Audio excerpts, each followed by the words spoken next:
$100,000 to anyone who can make this baby stop crying. The words sliced through the tension in first class like a blade. Gasps echoed through the cabin, heads turned, and for a moment everything stood still, except for the baby who wailed louder, her tiny lungs somehow amplifying desperation into chaos. It was supposed to be a routine luxury airways flight from New York to San Francisco, but somewhere over Nebraska, Flight 437 had become a pressure cooker at 35,000 feet. Business travelers rubbed their temples. A couple with matching silk eye masks whispered harsh complaints. In seat 1A, billionaire tech mogul Michael Harrington was unraveling. Michael was known for controlling markets, commanding boardrooms, and reshaping the technology landscape as founder and CEO of Next Gen Solutions. But today, none of that mattered. Not the six-figure suit he was sweating through, not the designer baby gear he'd packed, not even his PR team's carefully curated image of America's most eligible widowed father. Because his infant daughter, 8-month-old Emma, had been crying nonstop since takeoff, and nothing helped.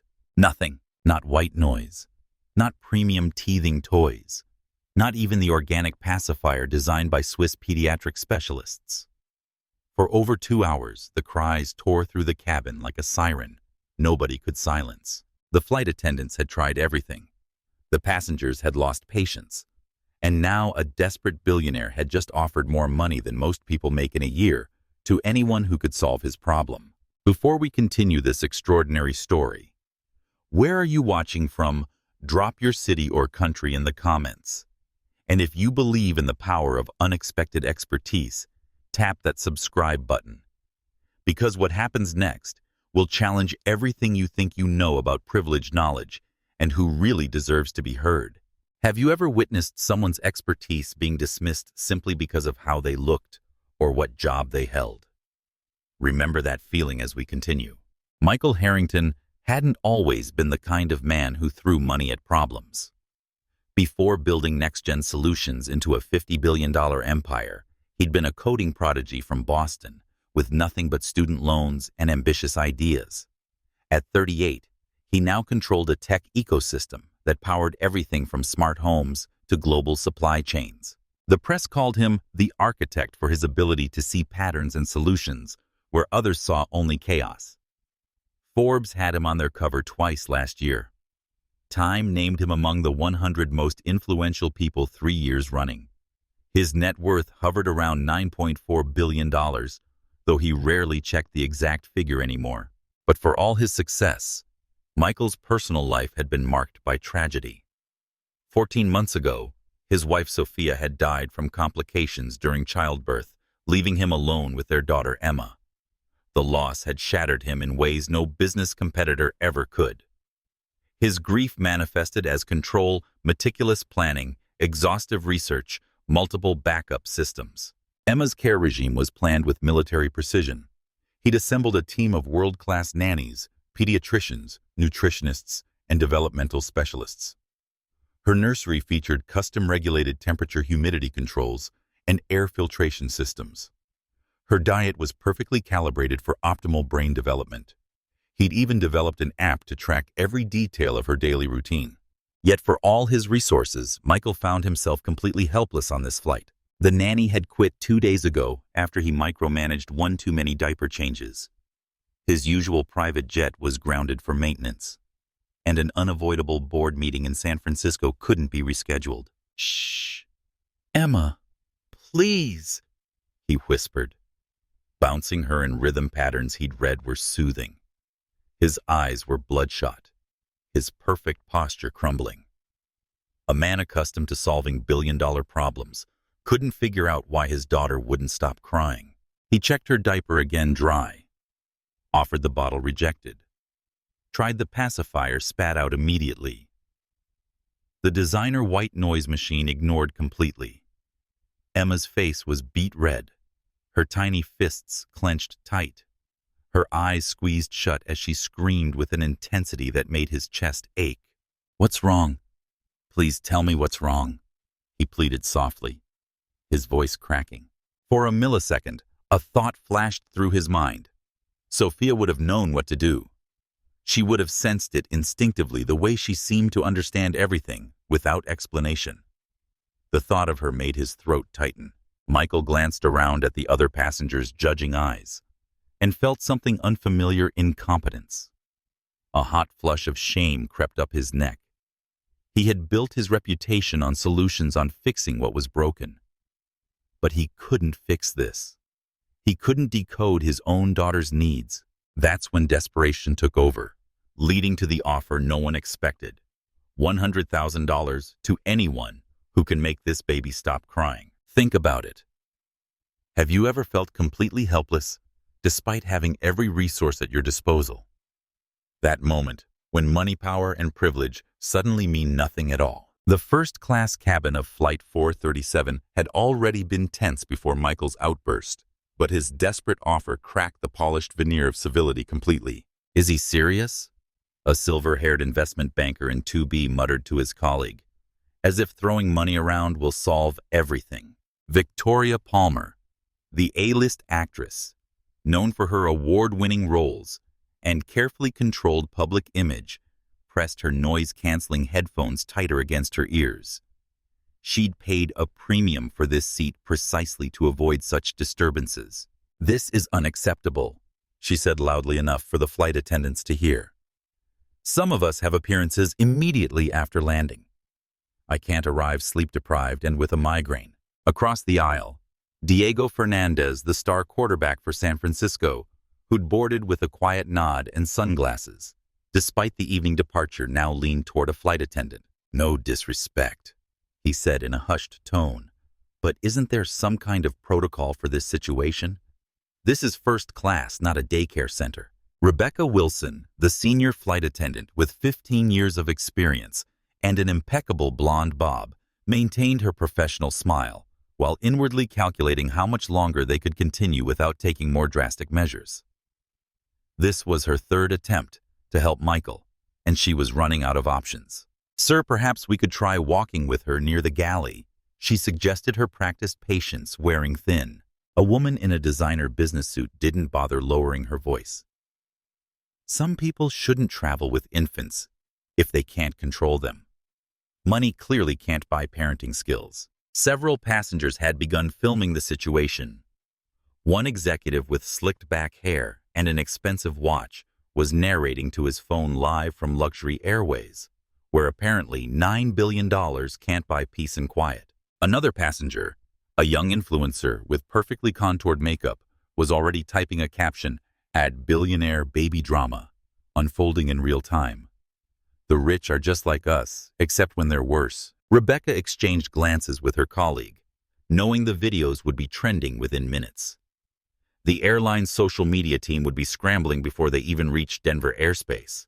2 rows back, an elderly couple, who had been trying to sleep, now sat upright, the husband checking his watch repeatedly, while his wife made an exaggerated show of covering her ears with the airline pillows. "This is why we should have taken the later flight," the husband complained, "or at least asked to be seated away from children."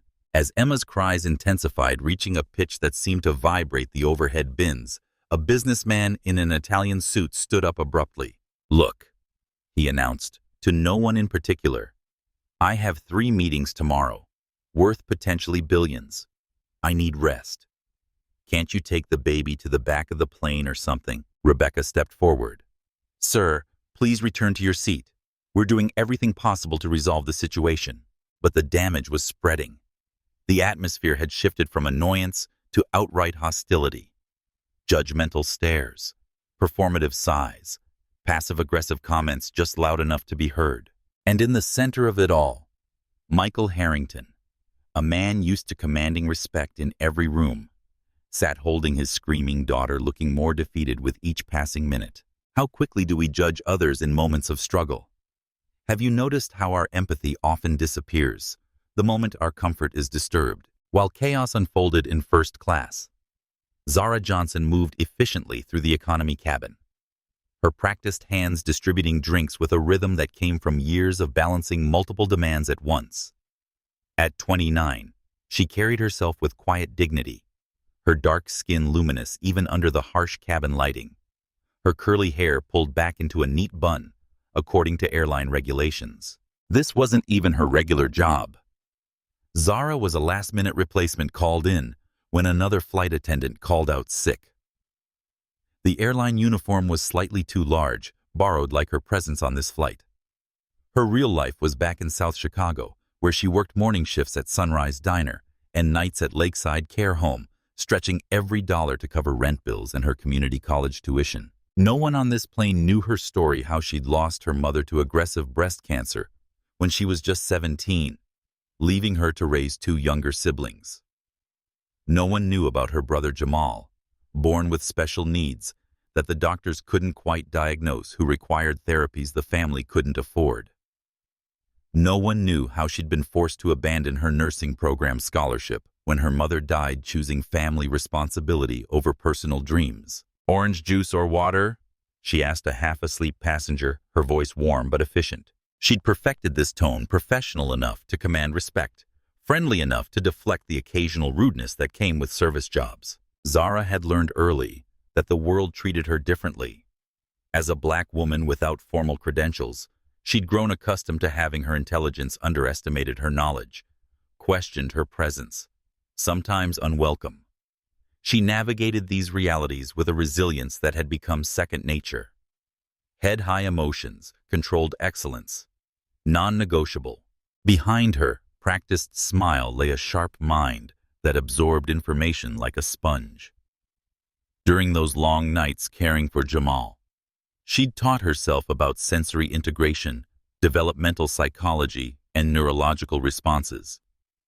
When formal education became impossible, she turned to library books, online lectures, and countless hours of practical experience.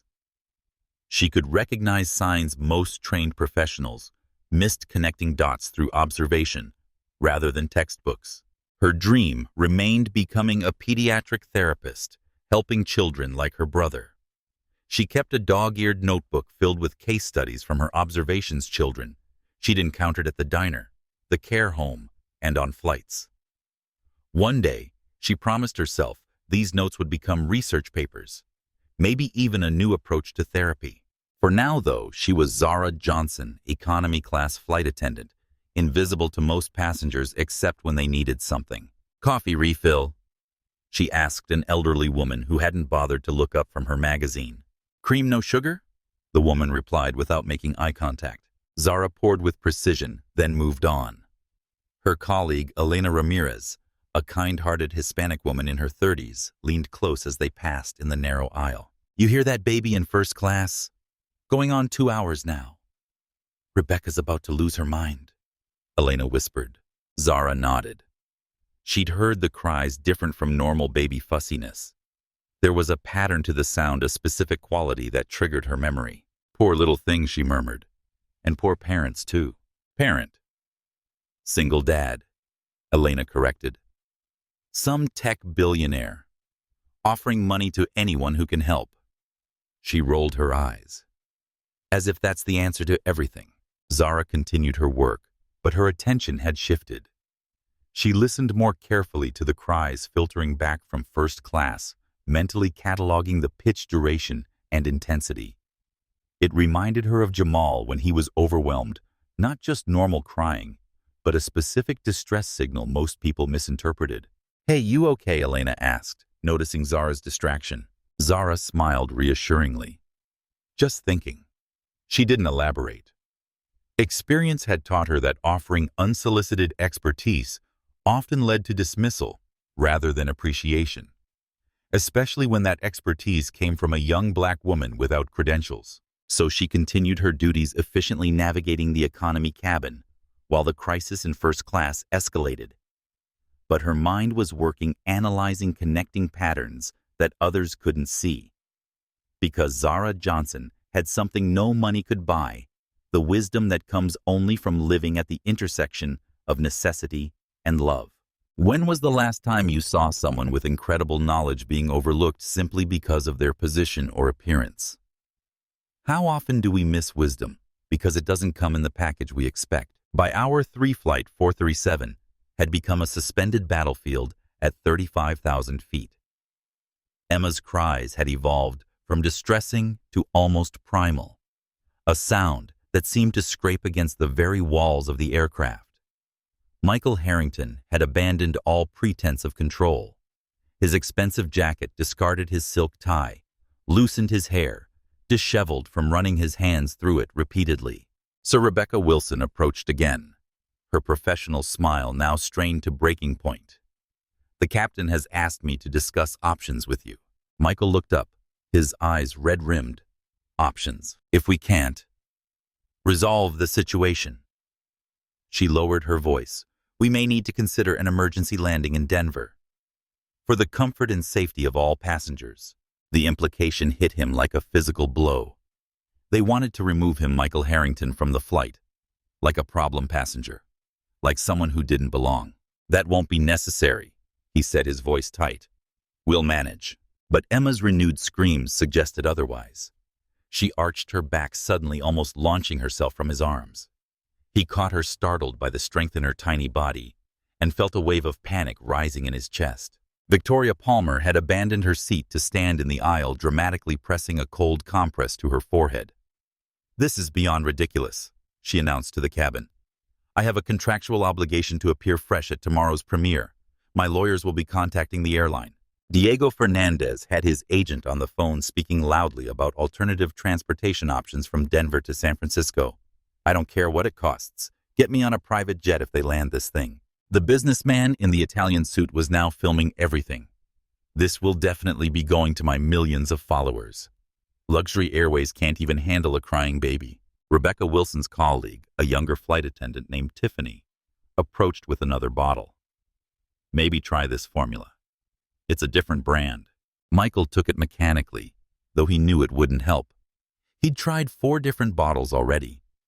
His phone buzzed incessantly, texts from his executive team about the Tokyo merger falling apart, messages from board members expecting him at tomorrow's critical meeting, alerts from his PR team, who had somehow caught wind of the situation through social media. A notification banner slid across his screen. Next-gen CEO meltdown at 35,000 feet was trending. Someone had already sold footage to a gossip site. The aircraft hit a patch of turbulence, the sudden drop causing Emma to scream even louder. The seatbelt sign dinged on. Rebecca leaned closer to Michael. "Sir, I need to take my seat for turbulence, but please understand the captain is concerned about passenger welfare. If things don't improve in the next 30 minutes, She didn't finish the sentence. She didn't need to. Michael nodded numbly, then turned back to Emma. "Please, sweetheart," he whispered. "Please stop crying. Daddy doesn't know what else to do." His voice broke on the last word. In that moment, he wasn't a billionaire, or a CEO, or a tech visionary. He was just a father, failing his daughter in front of an audience of judgmental strangers. The silver-haired banker cleared his throat loudly. "For $100,000, I'd expect results by now. Maybe up the offer." Michael ignored him, focusing on Emma's flushed face. Something was wrong, really wrong, but he couldn't figure out what. He'd researched every possible scenario, read every parenting book, consulted top pediatricians. Yet here he was, completely helpless.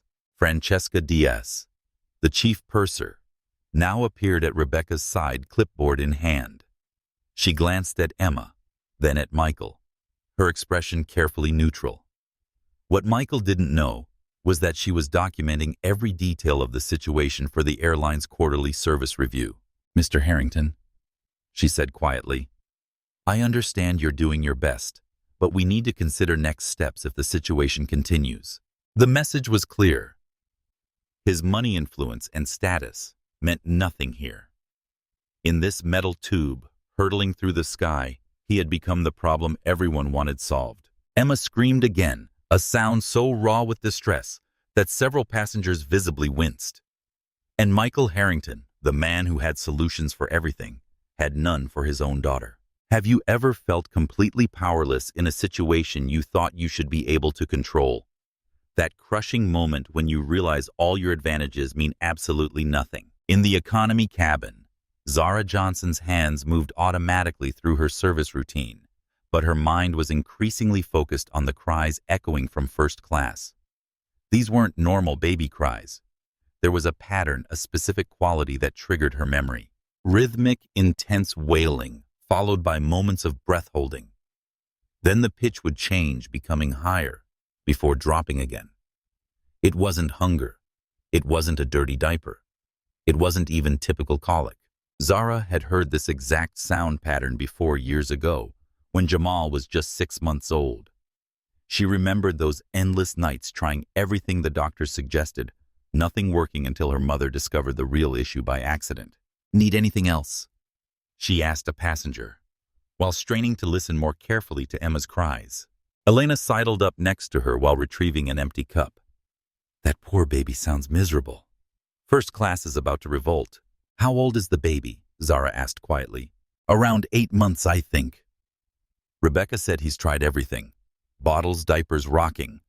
Nothing works. "They're talking about an emergency landing." Zara frowned. "Has anyone checked for sensory issues?" "That cry sounds like overstimulation." Elena gave her a curious look. "What do you mean?" "The pattern, it's rhythmic but desperate. Like the baby's overwhelmed by something we can't see." Zara explained, remembering how Jamal would cry exactly the same way when his senses were overloaded. "Well, unless you want to march up to first class and tell the billionaire CEO he's missing something obvious, there's not much we can do," Elena said with a shrug. Zara fell silent, continuing her work while the cries intensified. She couldn't stop thinking about it. The cabin pressure, the engine noise, the recycled air, the unfamiliar sensations, all potential triggers for a baby with sensory sensitivity. Her mind flashed back to Jamal at 8 months. The pediatrician had dismissed her mother's concerns, suggesting it was just colic or difficult temperament. But her mother had noticed how he reacted to certain fabric sounds and lights. It wasn't until they found a developmental specialist months later that they learned about sensory processing issues. Through trial and error, they discovered techniques to help him specific pressure points, rhythmic movements, creating a cocoon of calm in overwhelming environments. Techniques Zara had perfected over years of caring for him. Techniques that might help the screaming baby in first class. As she collected trash from row 27, the chief purser, Francesca Diaz, passed by heading back toward first class with a determined expression. "Everything okay up front?" Zara asked. Francesca paused. "They're considering landing in Denver if the situation doesn't improve. It's becoming a safety issue with passengers getting agitated." Zara hesitated, then took a risk. The baby might be experiencing sensory overload. "I've worked with children who have similar issues. There are techniques that might help." Francesca's expression shifted from surprise to skepticism. "That's for the first-class team to handle, Zara. Focus on your section." She continued forward without another word. Zara watched her go, a familiar weight settling in her chest. It was always the same, her knowledge dismissed because it didn't come with credentials or status, because it came from a young black woman in a borrowed uniform. But the baby's cries continued, each one tugging at something deep inside her. She knew what was wrong. She knew how to help. But crossing that invisible barrier between economy and first class, especially as a last-minute replacement staff member, could cost her this job. And she needed every dollar these shifts provided. Elena touched her arm gently. "I know that look. Whatever you're thinking, be careful. You need this gig." Zara nodded, but her mind was already made up. Some things mattered more than rules or consequences. Some knowledge demanded to be used. As she finished her service round, the baby's cries reached a new intensity that made her decision final. A child was suffering unnecessarily, and Zara Johnson had never been the type to walk away from someone in need, even when helping came with risks. How often do we stay silent when we have the solution simply because we fear the consequences of speaking up? What would you do if you knew you could help but might pay a price for offering? The dividing curtain between economy and first class represented more than just a physical barrier. It was an unspoken boundary between worlds.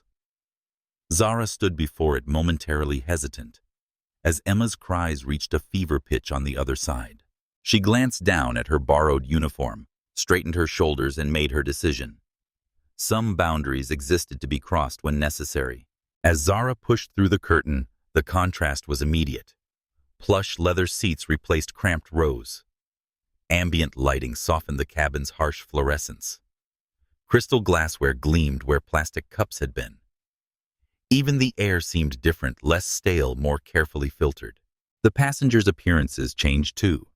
Designer clothes, expensive watches, an air of entitlement that hung heavier than the overhead luggage. Several heads turned as she entered, expressions ranging from confusion to dismissal. She didn't belong here, and everyone knew it. Rebecca Wilson intercepted her immediately, voice low but sharp. "You're assigned to economy. Return to your section, please." "I think I can help with the baby," Zara replied quietly, keeping her tone respectful but firm. "That's not your concern," Rebecca countered, positioning herself to block Zara's view of Michael and Emma. "We have protocols for these situations." Protocols that clearly weren't working, Zara thought, but didn't say. The baby's cries had taken on a desperate quality that tightened something in her chest. This wasn't just discomfort, it was distress. Elena appeared behind Zara, tugging gently at her sleeve. "Zara, don't," she whispered. "Remember what happened to Marisol when she overstepped last month? Immediate termination." Zara hesitated. She needed this job. The extra income meant Jamal could continue his specialized therapy program. One impulsive decision could jeopardize everything, but Emma's cries cut through her calculations like a knife through butter. Some things mattered more than job security. "I understand the risk," she told Elena without turning around. Then to Rebecca. "The baby is showing signs of sensory processing issues. I have experience with this specific condition." Rebecca's expression hardened. "Unless you're a board-certified pediatrician hiding in a flight attendant uniform, return to your assigned section, now." From behind, Rebecca Francesca Diaz appeared, clipboard in hand. She glanced between Zara and Rebecca, then made a small notation. Zara recognized what was happening: documentation of employee violations, the kind that ended up in personnel files and performance reviews. That's when the medium twist happened. Francesca wasn't just managing the flight. She was evaluating staff for quarterly review. Being written up could affect not just this job, but future opportunities as well. Still, Emma's cries had reached a pitch that made several passengers cover their ears. Michael Harrington looked utterly defeated, his billion-dollar brain useless against his daughter's distress. Zara made her choice. Taking a deep breath, she stepped around Rebecca and approached Michael directly. "Sir," she said, her voice calm and steady, despite the tension crackling through the cabin. "I believe your daughter is experiencing sensory overload. I've worked with children with similar issues and might be able to help." The first-class cabin fell momentarily silent. Even Emma's cries seemed to pause, as if the universe itself was surprised by Zara's boldness. Michael looked up, desperation warring with skepticism in his bloodshot eyes. He took in Zara's appearance, the economy uniform, her confident posture, the quiet determination in her expression. Before he could respond, Victoria Palmer let out a dramatic sigh. "Now we're taking childcare advice from the help. Marvelous." Diego Fernandez shook his head. "Man, this flight keeps getting better." "Someone's filming this, right?" Rebecca stepped forward. "Sir, I apologize for the interruption. She'll be returning to her assigned duties immediately." Michael didn't acknowledge Rebecca. His focus remained on Zara, evaluating her with the same intensity he used to assess startup pitches and acquisition targets. "What makes you think it's sensory overload?" he asked, his voice hoarse from hours of trying to soothe Emma. "The cry pattern is distinctive," Zara explained calmly, ignoring the stares from surrounding passengers. "The way she tenses her body, the rhythm of her distress, how she responds to your attempts to comfort her. These are classic signs I've seen before." Francesca stepped closer, pen poised over her clipboard. "This is highly irregular," she said to Michael. "We have trained staff to assist with passenger needs." But Michael's focus didn't waver from Zara.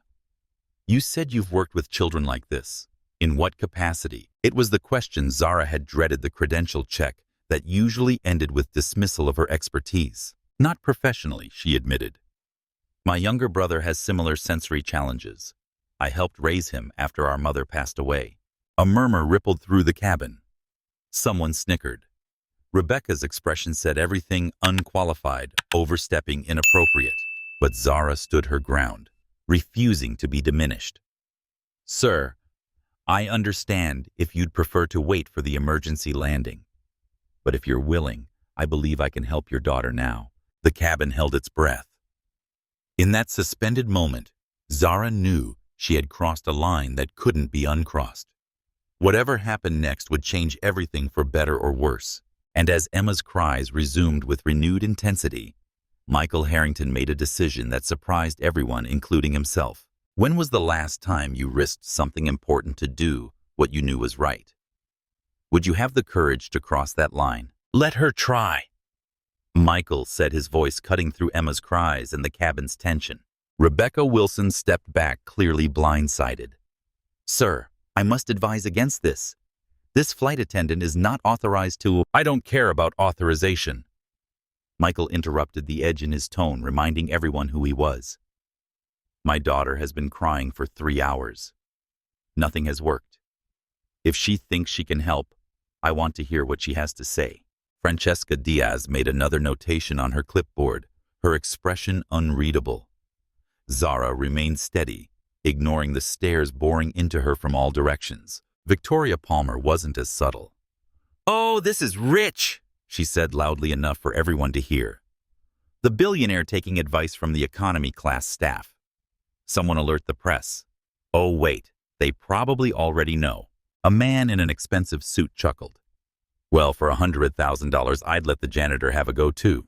Zara absorbed the comments without reacting, her focus entirely on Emma, whose face was now alarmingly red from sustained crying. She took a careful step forward, maintaining eye contact with Michael. May I? She asked, gesturing toward the empty seat beside him. Michael nodded, shifting slightly to make room. As Zara sat down, the spatial dynamics of the cabin changed instantly.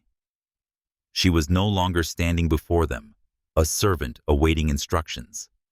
She was seated among them, a presence demanding equal footing. Rebecca hovered nearby, clearly uncomfortable with the breach of protocol. This is completely against company policy, she said to Francesca, not bothering to lower her voice. Duly noted, Francesca replied, continuing to document the situation. Zara leaned closer to examine Emma without touching her. How long has she been crying like this? She asked Michael. Since shortly after takeoff, he replied. About 3 hours now. And what have you tried? Michael listed off interventions that would have impressed most pediatricians: feeding diaper checks, temperature regulation, white noise, pacifiers, rocking techniques, even infant massage. Zara nodded, processing the information while studying Emma's reactions. Has she experienced airplane travel before? Zara asked. Yes, many times on my private jet, but never on a commercial flight, Michael answered, realizing the distinction as he said it. Zara's suspicions crystallized. Different cabin pressure, different engine noise, different air circulation, she said mostly to herself. Then more directly, Sir, I believe Emma is experiencing intense sensory overload. Commercial aircraft create a very different sensory environment than private jets. For babies with heightened sensitivity, it can be overwhelming. Diego Fernandez leaned forward from his seat.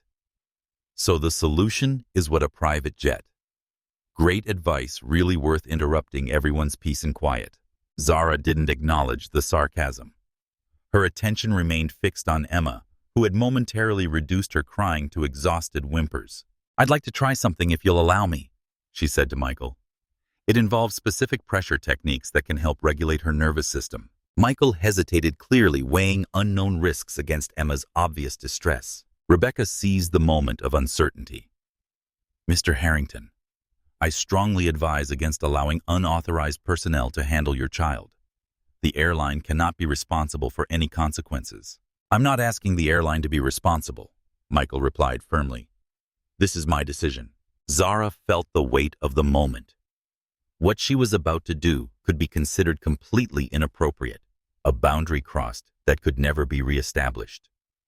An economy-class flight attendant, a black woman without credentials offering to handle a billionaire's baby in full view of judgmental strangers and documenting staff. The silver-haired banker across the aisle scoffed audibly. Well, let's see if the help can do better than the Harvard MBA. That was the unthinkable moment when Zara Johnson, faced with mockery, skepticism, and potential professional consequences, chose to stand her ground rather than retreat. Sometimes the most qualified person in the room isn't the one with the fancy title. She said, her voice quiet, but carrying clear authority. Sometimes it's the one who's faced the exact same challenge and found a way through it. Something shifted in Michael's expression. Recognition, perhaps, of a truth rarely acknowledged in his world of credentials and pedigrees. He nodded once decisively, and then gently extended Emma toward Zara. "Show me," he said simply. Rebecca stepped forward. "Sir, I must insist, Ms. Wilson." Michael cut her off without looking away from Zara. "Your concerns are noted, but this is happening." As Zara carefully took Emma into her arms, the cabin seemed to hold its collective breath. In that moment, all the invisible hierarchies of the aircraft class divisions, racial dynamics, professional boundaries collided at once. And at the center of it all was Zara Johnson holding a billionaire's baby, about to prove that true expertise doesn't always come with a title. Have you ever witnessed that pivotal moment when someone chooses courage over comfort?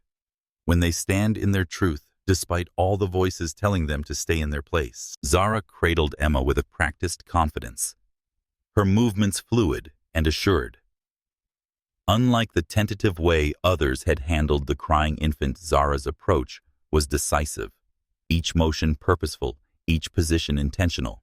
First, she nestled Emma against her chest in a specific orientation, the baby's ear pressed gently to the left side of her sternum, where her heartbeat was strongest. She supported Emma's neck with one hand, while the other created firm, consistent pressure along the baby's spine. "The heartbeat is familiar," Zara explained softly to Michael.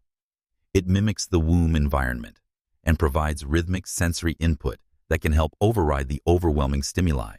Emma's crying didn't stop immediately, but there was a subtle shift in its intensity, a first indication that Zara's approach might be working. Michael watched intently, his expression a mixture of hope and caution. Zara began a gentle swaying motion, not the typical rocking most people try with babies, but a specific figure-8 pattern that stimulated Emma's vestibular system.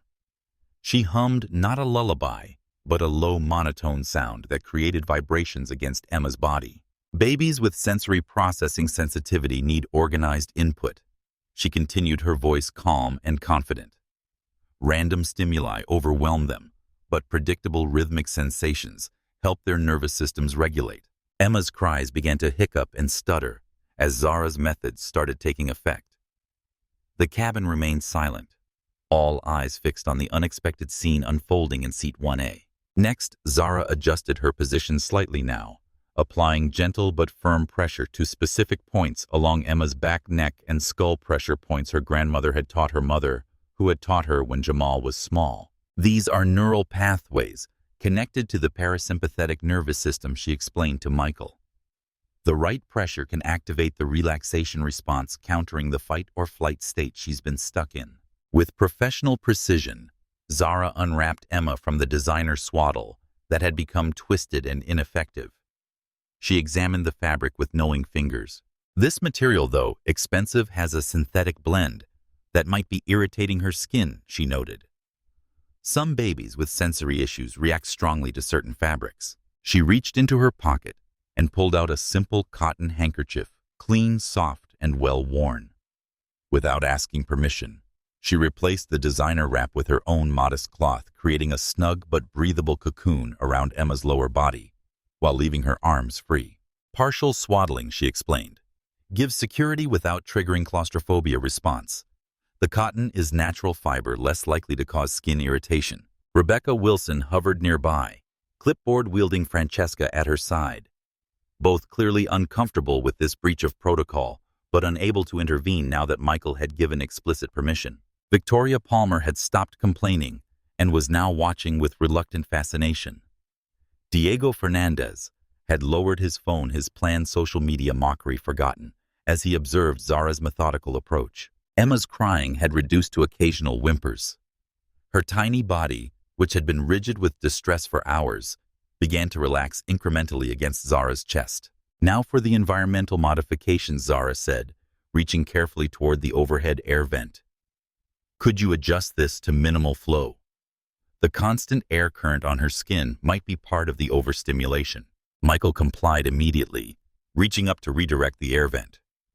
Zara then glanced at the bright reading light above their seats. "That light as well, please." The fluorescent quality and flicker rate can be particularly triggering for sensitive infants. Again, Michael followed her instructions without question, a man accustomed to giving orders now taking them from an economy flight attendant. Zara continued her techniques, applying gentle fingertip pressure to specific points behind Emma's ears and along the base of her skull. She maintained the steady figure-8 swaying motion while humming that consistent low tone. "What you're seeing," she explained softly to Michael, "is deep pressure therapy combined with vestibular regulation. For babies with sensory integration, challenges the world is often too loud, too bright, too intense. These techniques help create a buffer between them and overwhelming stimuli." Emma's eyes, which had been squeezed shut in distress, now fluttered open. She gazed up at Zara with an expression of what could only be described as relief. A baby who had been desperately trying to communicate her distress, finally feeling understood. "There you are," Zara whispered to Emma with a gentle smile. "It's all too much sometimes, isn't it? But we can make it better."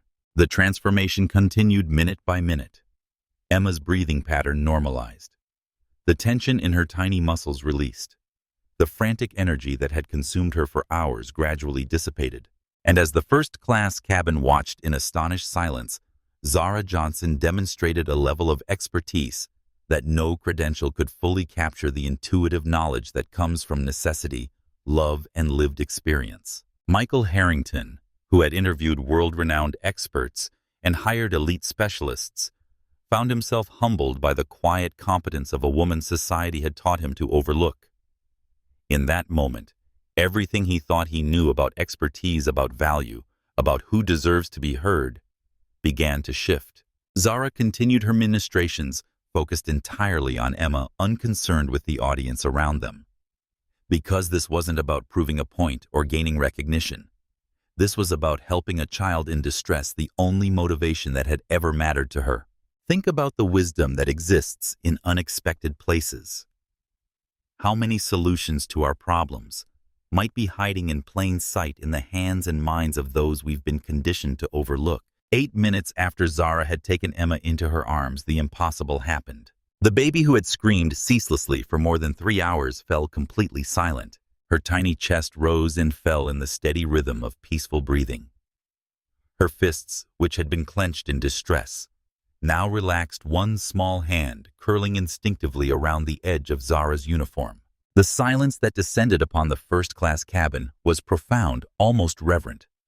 It wasn't just the absence of crying. It was the presence of something extraordinary. Emma's eyes drifted closed, her features smoothing into tranquility. For the first time since takeoff, she looked peaceful, not just quiet, but genuinely content. Zara continued the gentle figure-8 swaying motion, her hands maintaining consistent pressure at key points along Emma's back and neck. Michael stared in disbelief, his exhausted face transformed by wonder. "How did you—" he began, then trailed off, unable to complete the thought. Zara smiled softly. "She just needed someone to speak her language," she said quietly. "Sensory processing works differently for some babies. What feels normal to us can be overwhelming for them." Victoria Palmer lowered her noise-canceling headphones, her practice celebrity indifference momentarily forgotten. Diego Fernandez had stopped texting his agent and was watching with undisguised amazement. Even the silver-haired banker seemed temporarily humbled, his earlier mockery silenced by the evidence before him. Rebecca Wilson's professional mask slipped to reveal genuine surprise. Francesca Diaz made another notation on her clipboard, but her expression had shifted from documentation to consideration. "Is she asleep?" Michael whispered, afraid to break the spell. Not quite, Zara replied. She's in a state of deep regulation. Her nervous system is finally finding balance after being overwhelmed, as if confirming Zara's assessment. Emma's eyes fluttered open briefly. But instead of resuming her cries, she gazed up at Zara with an expression of complete trust, before her eyelids grew heavy again. She might sleep soon, Zara continued. The stress response burns a lot of energy.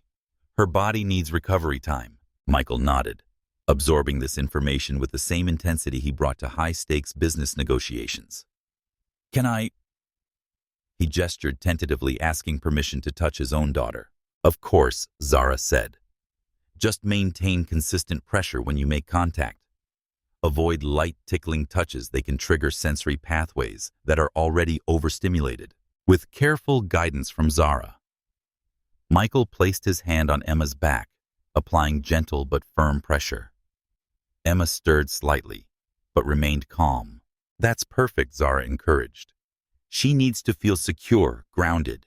The businessman who had been filming earlier now lowered his phone, seemingly reconsidering the narrative he'd planned to share. The elderly couple exchanged glances of mingled relief and respect. The flight attendants stood by, witnessing a resolution none of them had thought possible. I have specialists, Michael said quietly, almost to himself. Pediatricians, child development experts, neurologists. None of them identified this. None of them knew what to do. Zara didn't respond with judgment or satisfaction. She simply nodded in understanding. Credentials and experience are different things. Sometimes the most valuable knowledge comes from necessity, from loving someone enough to find answers when traditional approaches fail. Emma made a small sound. Not a cry, but a soft coo, before nestling deeper against Zara's chest. Her eyes closed completely. Her breathing deepened and she crossed the threshold into genuine sleep. The transformation was complete. The crisis that had consumed the flight, threatened an emergency landing, and humbled a billionaire, had been resolved by a woman without titles or status, just profound understanding and the courage to act on it. A spontaneous sigh of relief rippled through the cabin. Someone toward the back of first class began to applaud softly, and others joined in a gentle acknowledgement of what they had witnessed. Zara looked up, momentarily startled by the attention. She wasn't accustomed to recognition, especially not from people in spaces like this. Her expertise usually remained invisible, valued only by those who directly benefited from it. Michael watched his daughter sleeping peacefully against Zara's chest, and something fundamental shifted in his expression. It wasn't just gratitude, it was recognition of a reality his privilege had allowed him to ignore, until now, that wisdom often exists outside the credentialed circles he exclusively trusted. That true expertise sometimes comes in forms society systematically undervalues. In that moment of perfect quiet, with Emma finally at peace, Zara Johnson had accomplished something remarkable. She hadn't just soothed a crying baby. She had challenged an entire paradigm about whose knowledge matters and who deserves to be heard. When was the last time you witnessed someone's expertise completely transform a seemingly impossible situation? How did it change your perception of where wisdom can be found? As Emma slept soundly against Zara's chest, the first-class cabin gradually returned to normal. Passengers retreated into their private bubbles of privilege, the crisis seemingly resolved. Rebecca Wilson had returned to her regular duties, though she cast occasional glances toward seat 1A. Francesca Diaz had moved to the galley, still making periodic notes on her clipboard. Michael Harrington sat in contemplative silence, watching his daughter's peaceful sleep with a mixture of relief and wonder. When he finally spoke, his voice was quiet, meant only for Zara. I've had access to the world's top specialists, he said. Pediatricians who treat royalty. Child development researchers from prestigious universities. None of them identified what you saw immediately. Zara adjusted Emma slightly, maintaining the pressure points that kept the baby calm. Traditional training sometimes creates blind spots, she replied. Specialists learn to look for what their education tells them is important. And what you did that's not taught in medical schools. Some of it is, Zara acknowledged. Deep pressure therapy, vestibular stimulation. These are recognized techniques, but they're usually applied in clinical settings, not customized in real time based on observation. Michael studied her with newfound curiosity. Where did you learn this? Zara took a breath, deciding how much to share. These conversations often led to dismissal once her lack of formal credentials became apparent. But Emma's steady breathing against her chest gave her confidence. My brother Jamal was born with sensory processing differences, she began. The doctors couldn't agree on a diagnosis. Some called it sensory integration disorder. Others said it was on the autism spectrum, and some dismissed it entirely as behavioral issues. She continued, her voice steady but passionate. My mother worked double shifts as a care aide. We couldn't afford specialized therapy, so she became an expert through necessity. She read research papers during her lunch breaks, connected with parent groups, and developed techniques through trial and error. When she passed away, I became Jamal's primary caregiver. I had to learn everything she knew and more. Michael listened intently, his usual executive impatience nowhere to be seen. Self-taught expertise, he murmured almost to himself. Not exactly self-taught, Zara corrected gently. Community-taught. Knowledge passed down through generations. My grandmother knew pressure points that Western medicine is only beginning to recognize. My mother integrated that traditional wisdom with scientific research. I built on their foundation through practical experience. Emma stirred slightly. Zara immediately adjusted her technique, applying different pressure to keep the baby regulated. Michael noticed the subtle change. You did that instinctively, he observed. No hesitation. Pattern recognition, Zara explained. After thousands of hours working with sensory-sensitive children, you develop an intuition for subtle shifts. It's like how experienced pilots can feel changes in the aircraft that instruments might miss.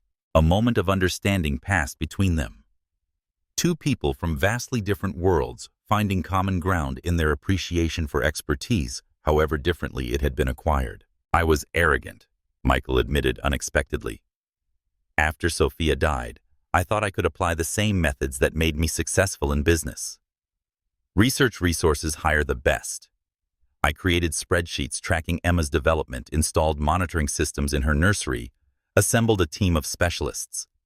I thought I could optimize parenthood like a business process. Zara smiled gently. Parenthood doesn't respond well to optimization algorithms.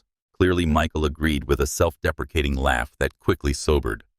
When Sophia was pregnant, she used to tell me I needed to learn to listen differently, to understand that not all valuable input comes in formats I was trained to respect.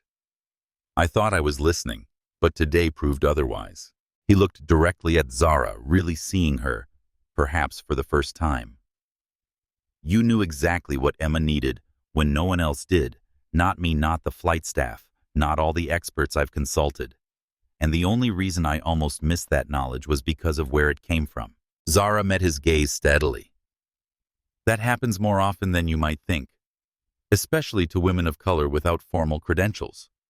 We're rarely considered experts even in areas where our experience is extensive, like child development, Michael said, understanding dawning in his expression. Like child development, Zara confirmed. I've cared for children since I was barely more than one myself. I've studied developmental psychology through community college courses, online lectures, and hundreds of books. But without a degree, that knowledge is often dismissed. Emma made a small sound in her sleep. Zara instinctively responded with a specific pressure pattern along the baby's spine. The potential disruption passed instantly. You do this professionally, Michael asked. Zara shook her head. I work at Sunrise Diner in South Chicago. Evenings at Lakeside Care Home. Flight attendant shifts when they need last-minute coverage.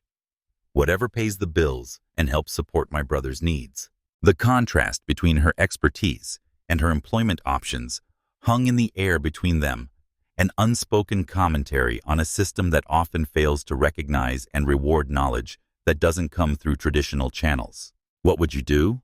Michael asked after a thoughtful pause. If resources weren't an issue, if doors were open rather than closed. Pediatric therapy, Zara answered without hesitation, focusing on sensory integration and developmental support. There are so many families struggling with what my family faced, children with needs that existing systems don't adequately address, parents without resources to access specialized care. Her expression grew more animated as she continued. I'd create an approach that integrates multiple perspectives, traditional medical knowledge alongside cultural practices that have been supporting child development for generations. Something accessible to families regardless of income or location. Michael listened with growing interest, recognizing the passion of a vision long held but rarely voiced. This wasn't a casual answer, but a carefully considered dream, one she had obviously refined through years of reflection. "What's stopping you?" he asked, though he suspected he knew the answer. "Reality," Zara replied simply. "Tuition costs, family responsibilities, the need to work multiple jobs, the challenge of being taken seriously without existing credentials." The classic catch-22, Michael observed.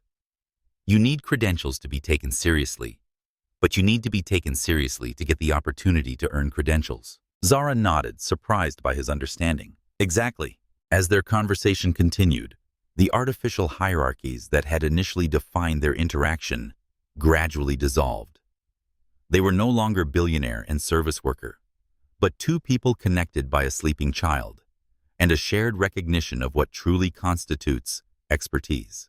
Neither of them could have predicted this moment, that a crying baby on a transcontinental flight would create a bridge between worlds that rarely intersect with genuine understanding. Yet here they were, engaged in a conversation that was changing both of them in ways that would soon become apparent. How many conversations never happen because we remain in our assigned spaces? What wisdom and connection might we find if we were willing to cross the boundaries that separate us? The moment of connection between Zara and Michael was abruptly interrupted as Rebecca Wilson approached, her professional smile firmly back in place, but tension evident in her posture. "Mr. Harrington," she said with practiced politeness, "I'm glad to see your daughter is finally resting. Now that the situation is resolved, Zara needs to return to her assigned duties in economy class."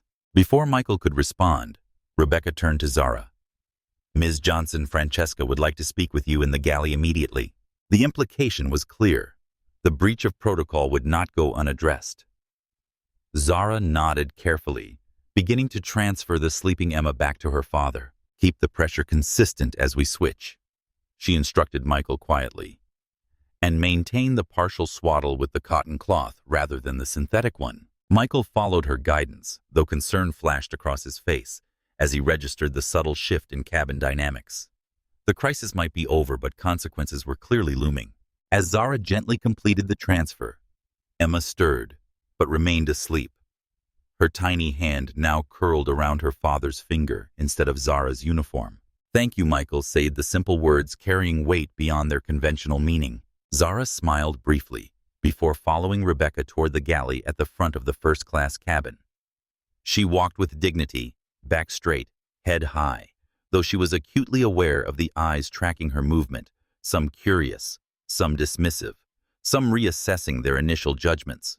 In the galley, Francesca Diaz waited with her clipboard, joined now by Javier Martinez, the flight supervisor, a stern-looking Hispanic man in his 50s, whose presence signaled the seriousness of the situation.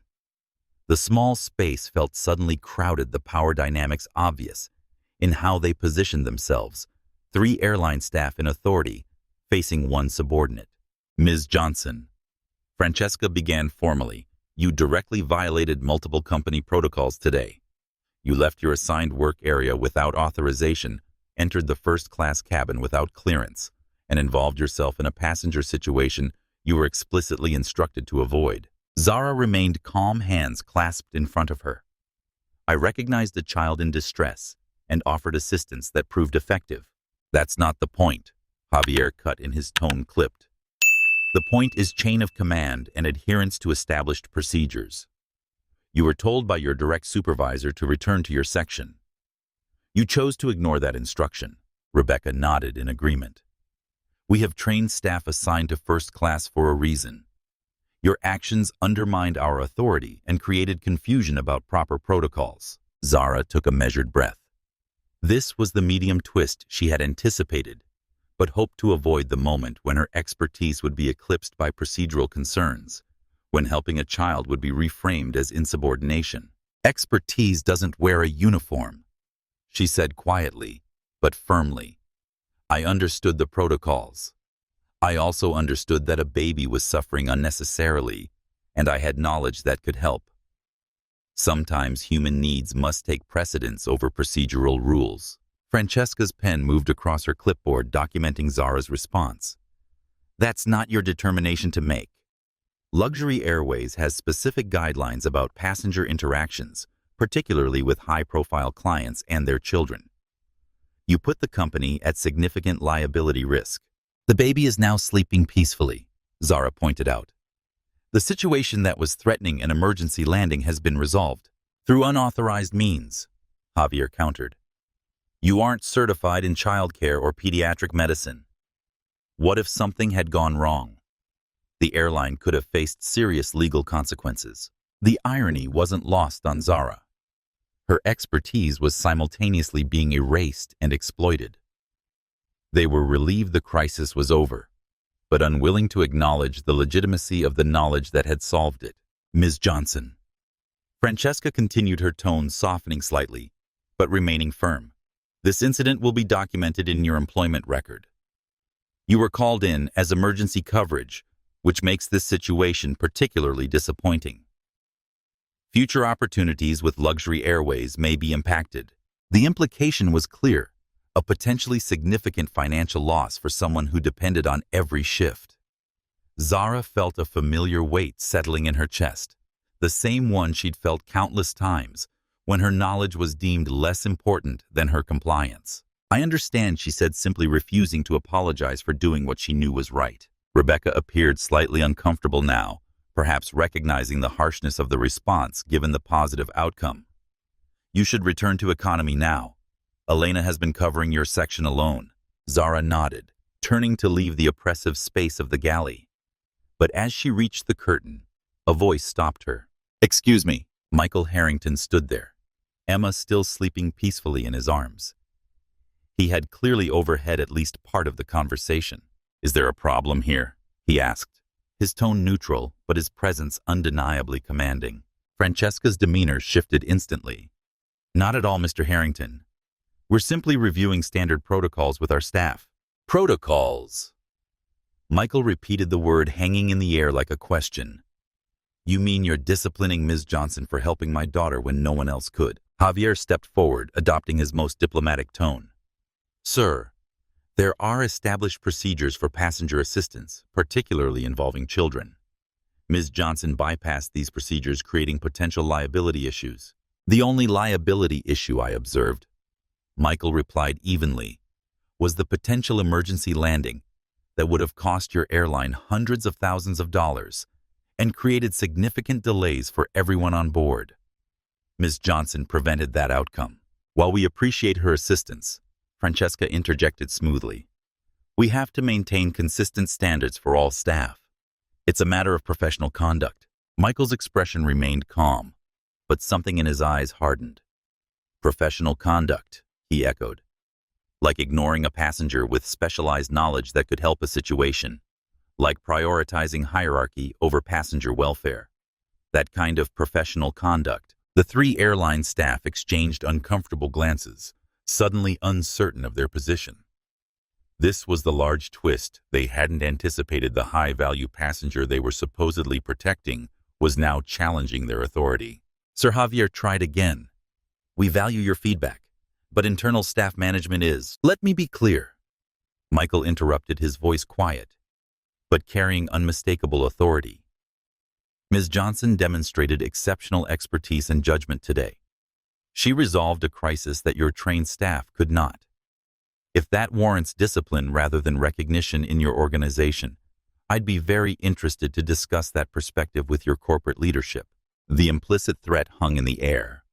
Michael Harrington had the connections and influence to ensure this conversation wouldn't end in the aircraft galley. Zara stood quietly watching as the power dynamics shifted before her eyes. She felt a complex mixture of emotions: appreciation for the support, discomfort at needing it, and a familiar resignation that her expertise alone wasn't enough to protect her from consequences without the intervention of someone with privilege. "Real expertise speaks for itself," she said quietly, breaking her silence.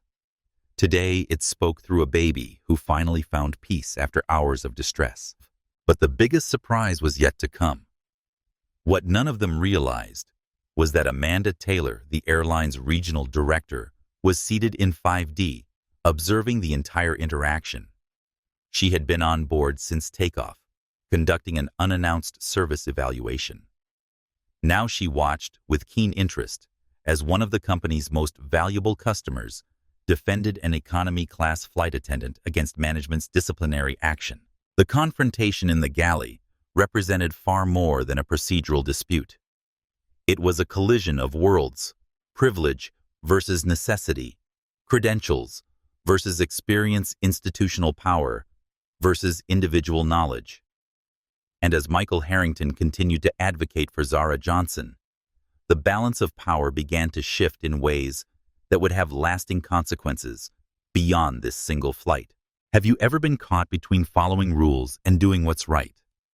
How often are valuable contributions dismissed simply because they don't come through proper channels? The tension in the galley was palpable as Michael Harrington, still holding his sleeping daughter, faced off against the airline staff. What had begun as a routine disciplinary discussion had evolved into something far more consequential. Perhaps Michael suggested with calculated calm, "We should discuss this situation from a different perspective. Not as a protocol violation, but as an example of exceptional service that deserves recognition." Francesca Diaz shifted uncomfortably, her clipboard now held against her chest like a shield. "We certainly appreciate Ms. Johnson's initiative, Mr. Harrington. However, not initiative," Michael corrected. "Expertise. Specialized knowledge that resolved a situation your standard procedures couldn't address." Javier Martinez attempted to regain control of the conversation. "Sir, while we understand your appreciation, Luxury Airways has established guidelines that all staff must follow regardless of circumstances. These guidelines exist for passenger safety and consistent service quality." Michael raised an eyebrow. "Safety," he repeated. "Let's discuss safety. My daughter was in distress for over 3 hours. Your trained staff had no solution. Your protocols were leading us toward an emergency landing. How exactly did Ms. Johnson's actions compromise safety when they achieved what your guidelines couldn't?" The question hung in the air, unanswerable without admitting the fundamental flaw in their position. Rebecca Wilson glanced toward Zara, who stood quietly observing the exchange. There was a flicker of something in Rebecca's expression, reluctant recognition perhaps, that the situation had revealed limitations in their training. "The issue isn't the outcome," Francesca attempted again. "It's the process by which results matter more than process." Michael interrupted the statement, reflecting his business philosophy. When existing processes fail to achieve desired outcomes, innovative solutions should be valued, not punished. As the conversation continued, passengers in first class had begun to notice the confrontation. Several had moved closer to listen, including Victoria Palmer, whose earlier disdain had transformed into fascination with the unfolding drama. Diego Fernandez had his phone out again, but he wasn't texting his agent anymore. He was recording the interaction, recognizing its significance beyond mere in-flight entertainment. "This is getting interesting," he whispered to a nearby passenger. "The CEO is defending the flight attendant against management."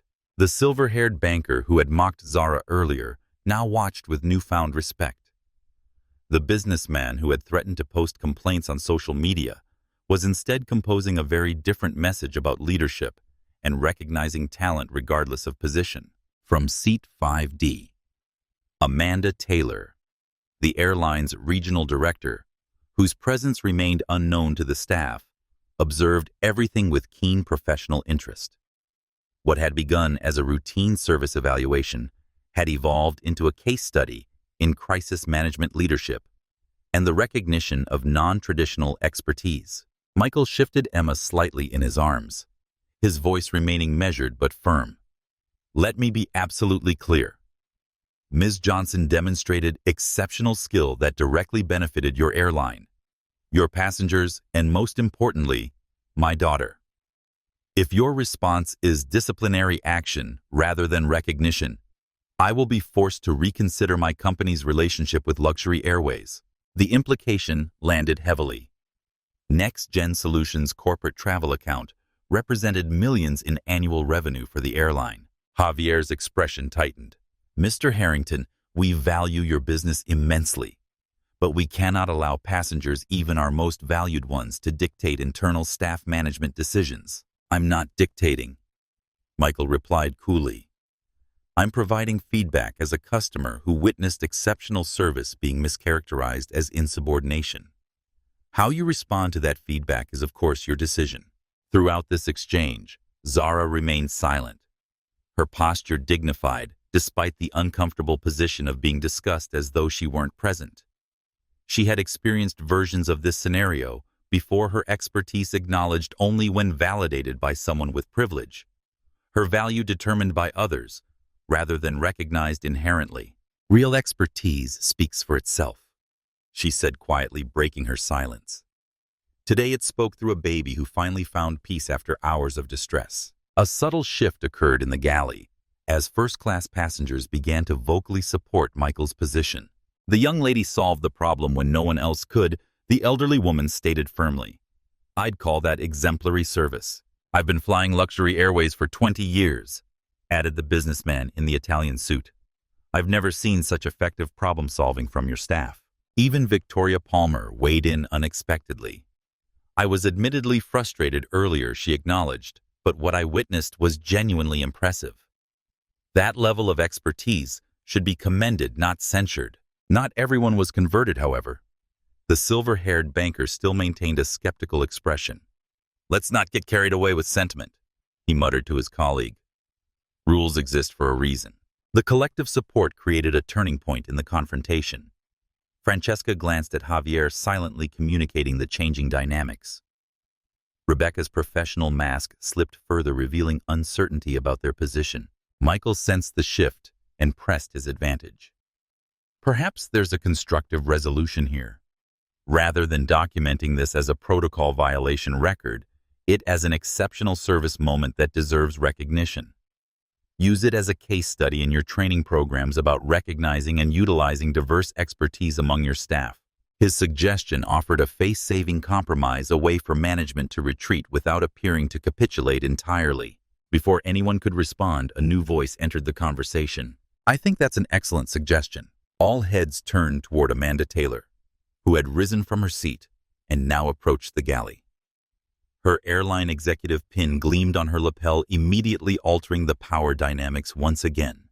Ms. Taylor, Francesca stammered, recognition dawning. We weren't aware you were on board. Clearly, Amanda replied with a pointed glance at the clipboard documenting Zara's infractions. I've been observing this situation since it began. What I've witnessed is an employee who recognized a critical problem, possessed the expertise to solve it, and took appropriate action despite institutional barriers. She turned to Zara, extending her hand. Ms. Johnson, I'm Amanda Taylor, Regional Director for Passenger Experience. I'd like to thank you personally for your exceptional service today. The acknowledgement, direct, public, and from a position of authority, represented the kind of recognition Zara rarely received. She accepted the handshake with quiet dignity. Thank you, Ms. Taylor. I was simply doing what I knew was right for the child.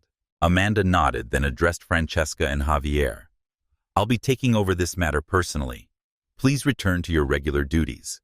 We'll discuss this further after landing. The dismissal was polite but firm.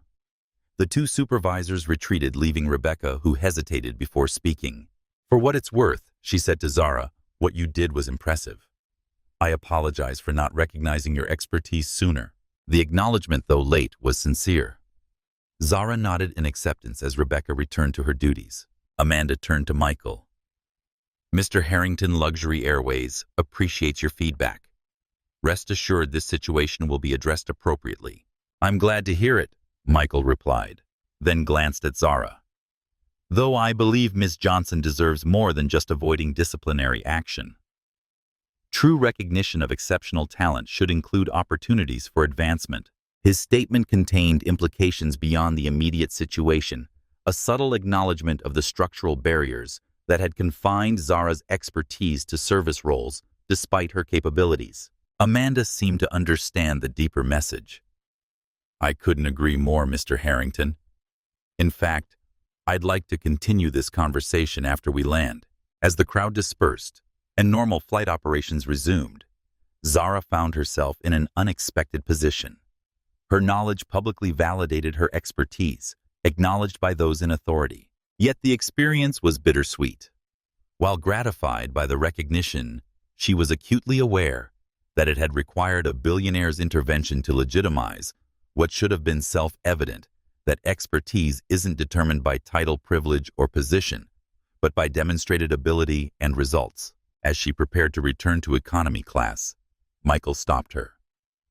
Thank you again, he said quietly.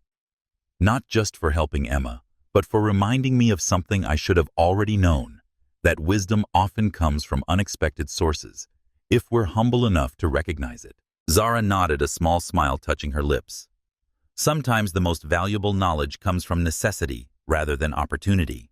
It was a truth Michael Harrington was beginning to understand in ways that would soon transform both their lives. When was the last time you defended someone whose expertise was being dismissed? Or when did you wish someone had stood up for your knowledge when others couldn't see its value? As the flight continued across the country, a curious development occurred. Instead of returning to economy class, Zara found herself invited to remain in the now empty seat beside Michael. Amanda Taylor had arranged it personally, citing ongoing consultation regarding the infant passenger's needs. The formal justification hardly captured the reality of what was happening, a genuine connection forming across profound social divisions built on mutual respect rather than charity or obligation.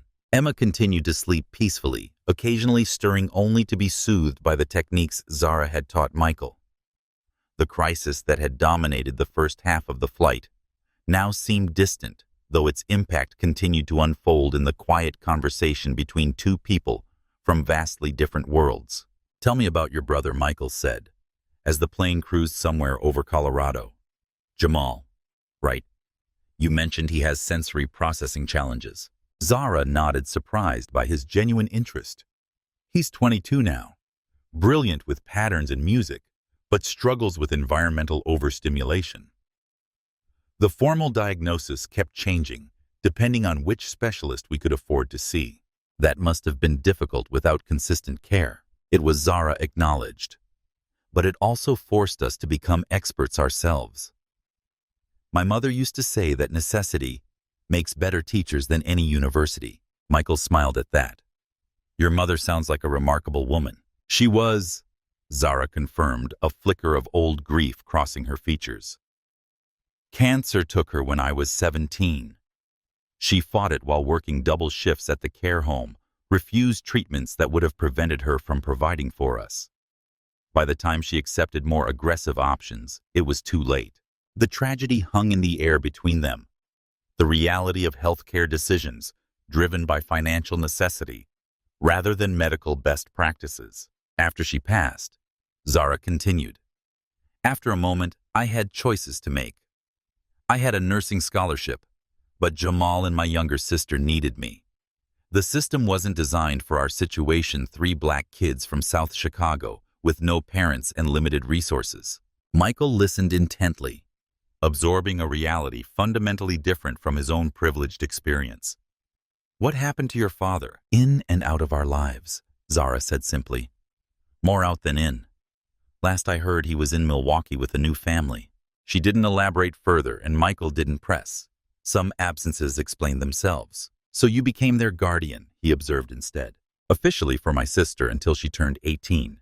For Jamal, I still am, though he lives semi-independently now in a supported apartment program I found after years on waiting lists. The matter-of-fact way she described shouldering adult responsibilities as a teenager spoke volumes about her character, resilient, determined, accustomed to carrying burdens most people her age never contemplated. Michael glanced down at Emma, still peaceful in his arms.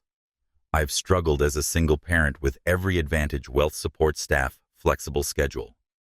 I can't imagine doing it at 17 with no resources. Different challenges, Zara said diplomatically.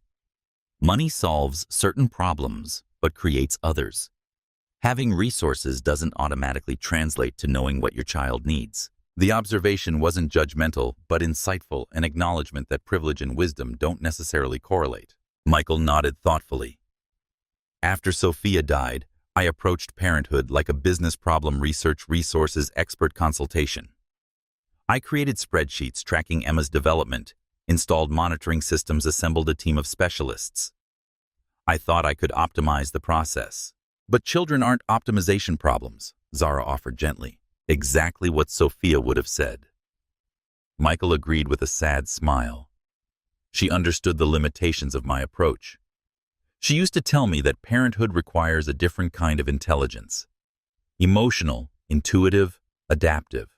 He looked down at Emma, his expression softening. When we found out Sophia was pregnant, she was overjoyed. I was terrified. Not of the responsibility, but of failing at something I couldn't control through systems and processes. The vulnerability in his admission struck Zara, this powerful man acknowledging his limitations without defensiveness. Everyone feels that way, she assured him. The difference is in how we respond to the fear. Some people build systems to create illusions of control. Others learn to embrace uncertainty as part of the journey. Which approach do you take? Michael asked. Zara considered the question. I've never had the luxury of systems. When you're operating without safety nets, you learn to adapt quickly to read situations and respond in real time.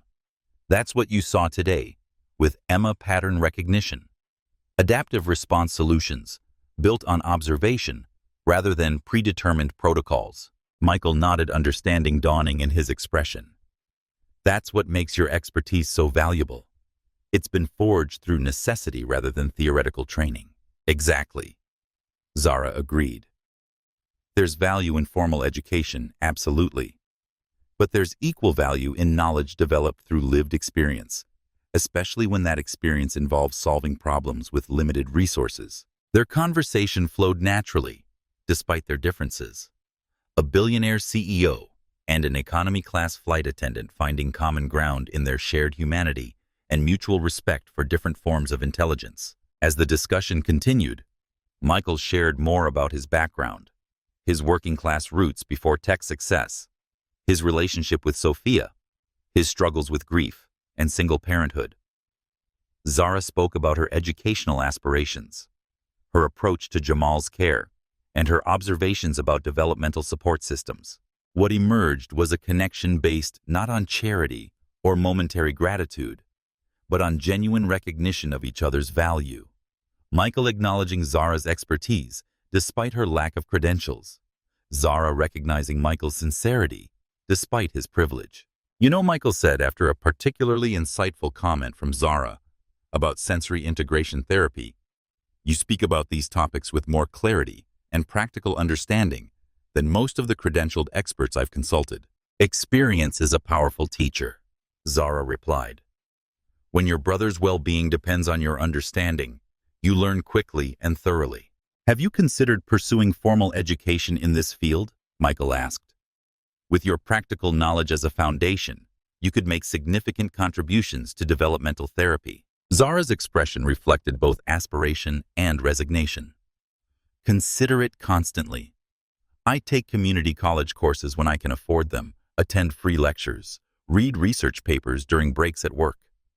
But full-time education requires resources I don't have, not just tuition, but the luxury of time. The reality hung between them, her expertise trapped by economic barriers, her potential limited not by ability, but by circumstance. As Emma stirred slightly, Zara instinctively guided Michael through another soothing technique.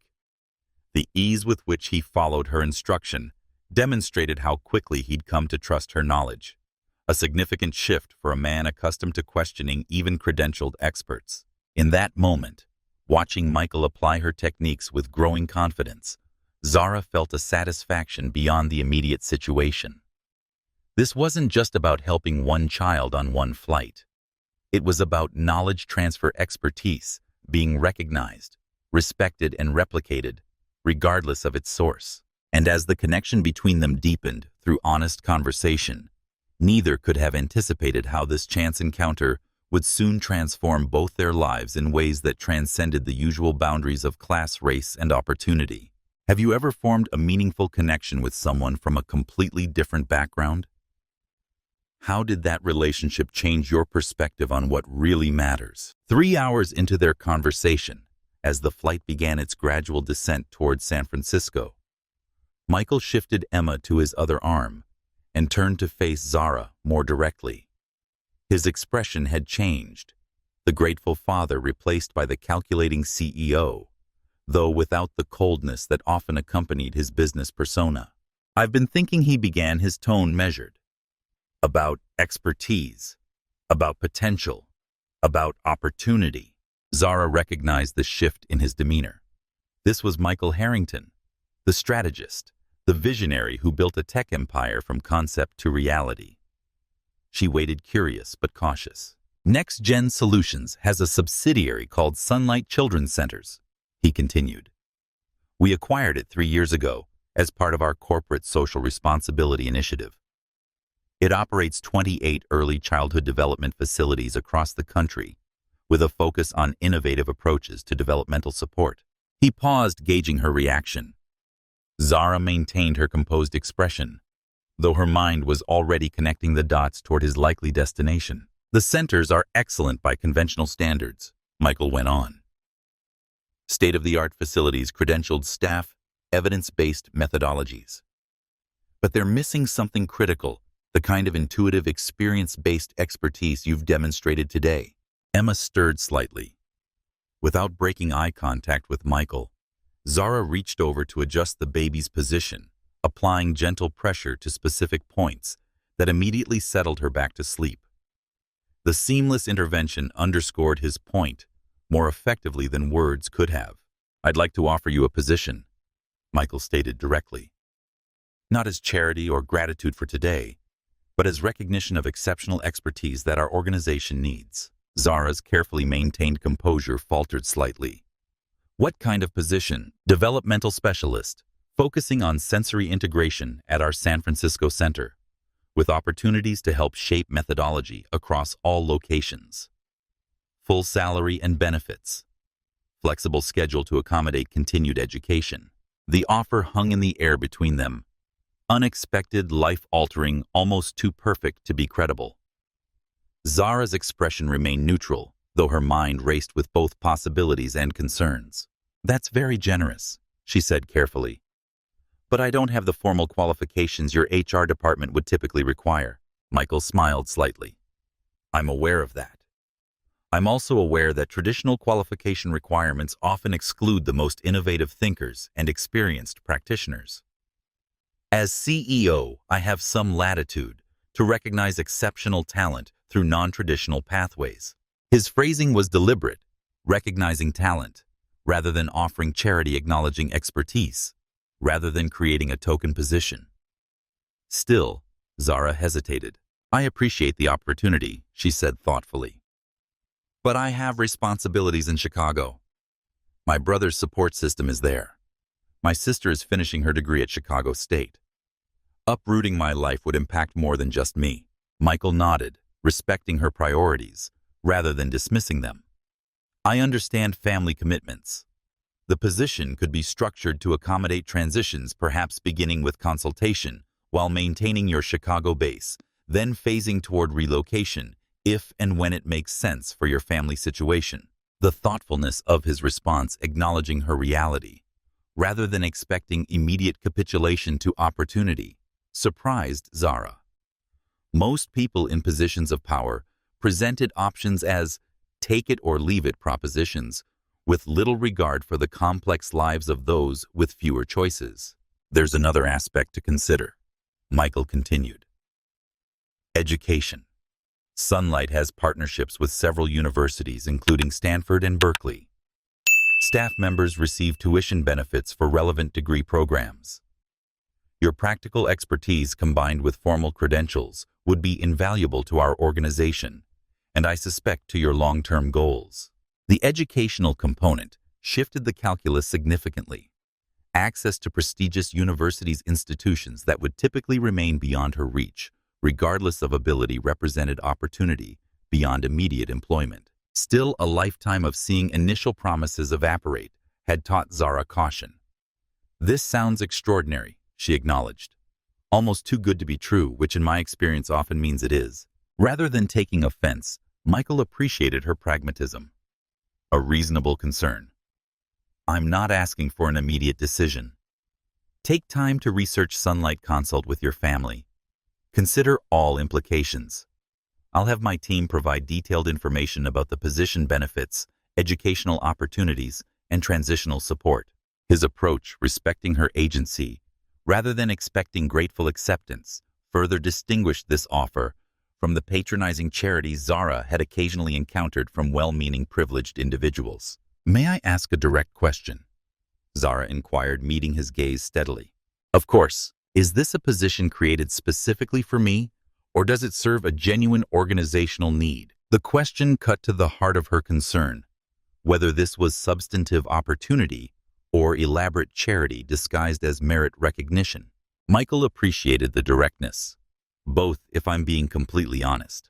We've identified sensory integration as a growth area for our programs, and we're planning to develop expertise in this domain.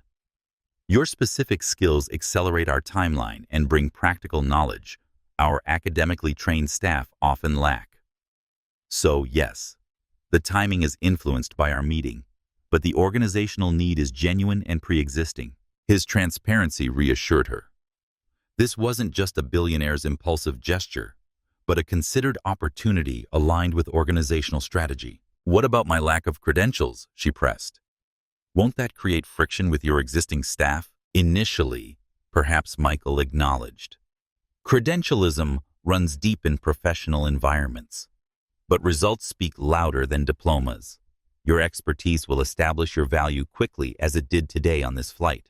Emma shifted in her sleep, one tiny hand reaching up to grasp her father's finger. The gesture, innocent yet profound, reminded them both of the practical impact of Zara's knowledge beyond theoretical discussions of qualifications and opportunities. "I have one non-negotiable condition," Zara said after a thoughtful pause. "Go on. Any position I accept must be structured to allow me to support other people without traditional credentials, but with valuable expertise, creating pathways rather than exceptions." The request revealed Zara's character, concerned not just with her individual opportunity, but with structural change that could benefit others facing similar barriers. Michael smiled, genuine respect evident in his expression. "That's not just acceptable. It's aligned with reforms I've been considering since watching you work with Emma. Talent recognition shouldn't be limited to conventional pathways. Your condition would accelerate organizational changes I already support." As their conversation continued, the offer evolved from initial concept to substantive opportunity salary ranges, discussed educational partnerships, detailed transition support outlined. Michael's approach remained consistently respectful of Zara's agency and circumstances, focusing on mutual benefit rather than one-sided charity. By the time the captain announced their final approach to San Francisco, the framework of possibility had been established between them. Not a definitive commitment, but a door opened that previously seemed permanently closed to someone of Zara's background and circumstances.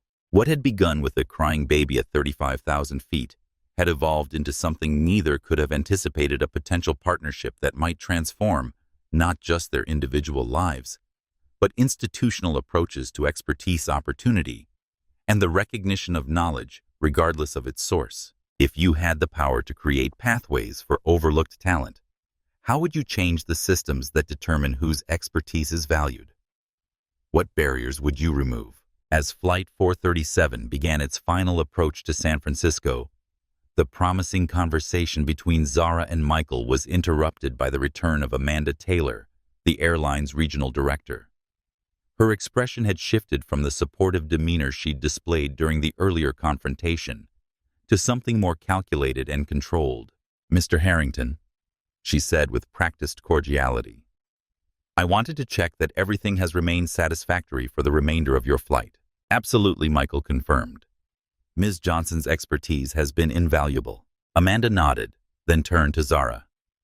Ms. Johnson, I'd like to speak with you privately before we land.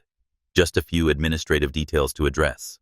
The phrasing was innocent, but Zara recognized the subtle shift in tone. This wasn't a continuation of the earlier support, but something new and potentially concerning. Of course, she replied, professionally excusing herself from Michael and following Amanda to the forward galley. Once they were out of earshot, Amanda's demeanor changed completely. Gone was the public supporter of exceptional service, replaced by a corporate damage controller. Ms. Johnson, she began without preamble. The situation earlier has created certain complications that need to be managed carefully. Zara maintained her composed expression. What kind of complications? Videos of the incident have already gone viral, Amanda explained, showing her tablet screen, where multiple social media posts displayed clips of Zara calming Emma and the subsequent confrontation with airline staff. One headline read, "Black flight attendant saves day after billionaire CEO's baby crisis airline tries to punish her." The post already had 250,000 views and was climbing rapidly. Expertise Matters and hashtag Baby Whisperer were trending with side-by-side comparisons of Zara's effective intervention and the airline staff's earlier failed attempts. The narrative is problematic from a corporate perspective, Amanda continued. It portrays our standard protocols negatively and suggests institutional resistance to recognizing expertise from unexpected sources. The observation was accurate if diplomatically phrased. The videos captured exactly what had happened. A black woman without credentials, demonstrating superior expertise, then facing potential discipline for stepping outside hierarchical boundaries. Luxury Airways would like to get ahead of this story, Amanda stated. We're prepared to offer you a significant settlement in exchange for a non-disclosure agreement and a joint statement describing the incident as a positive example of our customer service philosophy. Zara understood immediately. This wasn't about recognition. It was about containment. The airline wanted to control the narrative, to transform potential criticism into corporate public relations. What kind of settlement? She asked, more to understand the full scope of their concern than out of genuine interest. $50,000, Amanda replied without hesitation. Plus, guaranteed employment with Luxury Airways on favorable terms. In exchange, you would agree not to discuss the incident publicly and to participate in a carefully managed press statement, emphasizing collaborative problem-solving rather than institutional failures. The amount more money than Zara typically earned in a year revealed the depth of the airline's concern about potential reputational damage. This was the final twist. She hadn't anticipated being offered financial incentive to help rewrite history. I see, Zara said neutrally, giving herself time to consider the implications. As she processed Amanda's offer, Zara noticed Francesca and Javier hovering nearby, clearly aware of the conversation. Their earlier disciplinary fervor had transformed into nervous anticipation of her response, their own professional standing potentially impacted by how this situation resolved. What none of them realized was that Michael Harrington was receiving his own form of pressure. In the first-class cabin, his phone buzzed with urgent messages from his PR team, who had already detected the viral spread of the incident. Strongly advise immediate damage control.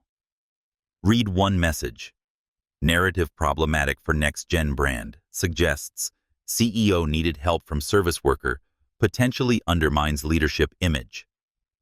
We're preparing statement emphasizing your generosity in offering opportunity rather than receiving assistance.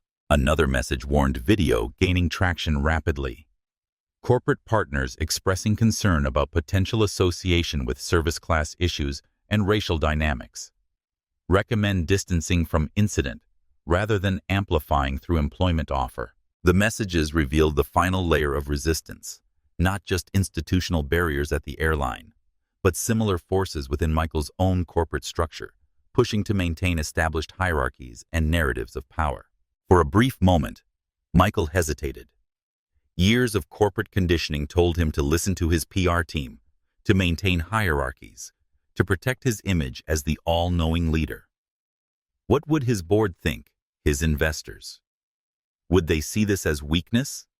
A CEO, learning from someone society deemed beneath his station. He looked down at Emma, peaceful for the first time in hours. The solution hadn't come from his resources or connections. It had come from someone the system was designed to overlook. With sudden clarity, he deleted the PR team's messages. As Zara considered Amanda's settlement offer, she felt the familiar weight of structural constraints. The system was designed to absorb and neutralize challenges, rather than embrace meaningful change. The very expertise that had solved the crisis was now being reframed as a potential liability requiring management.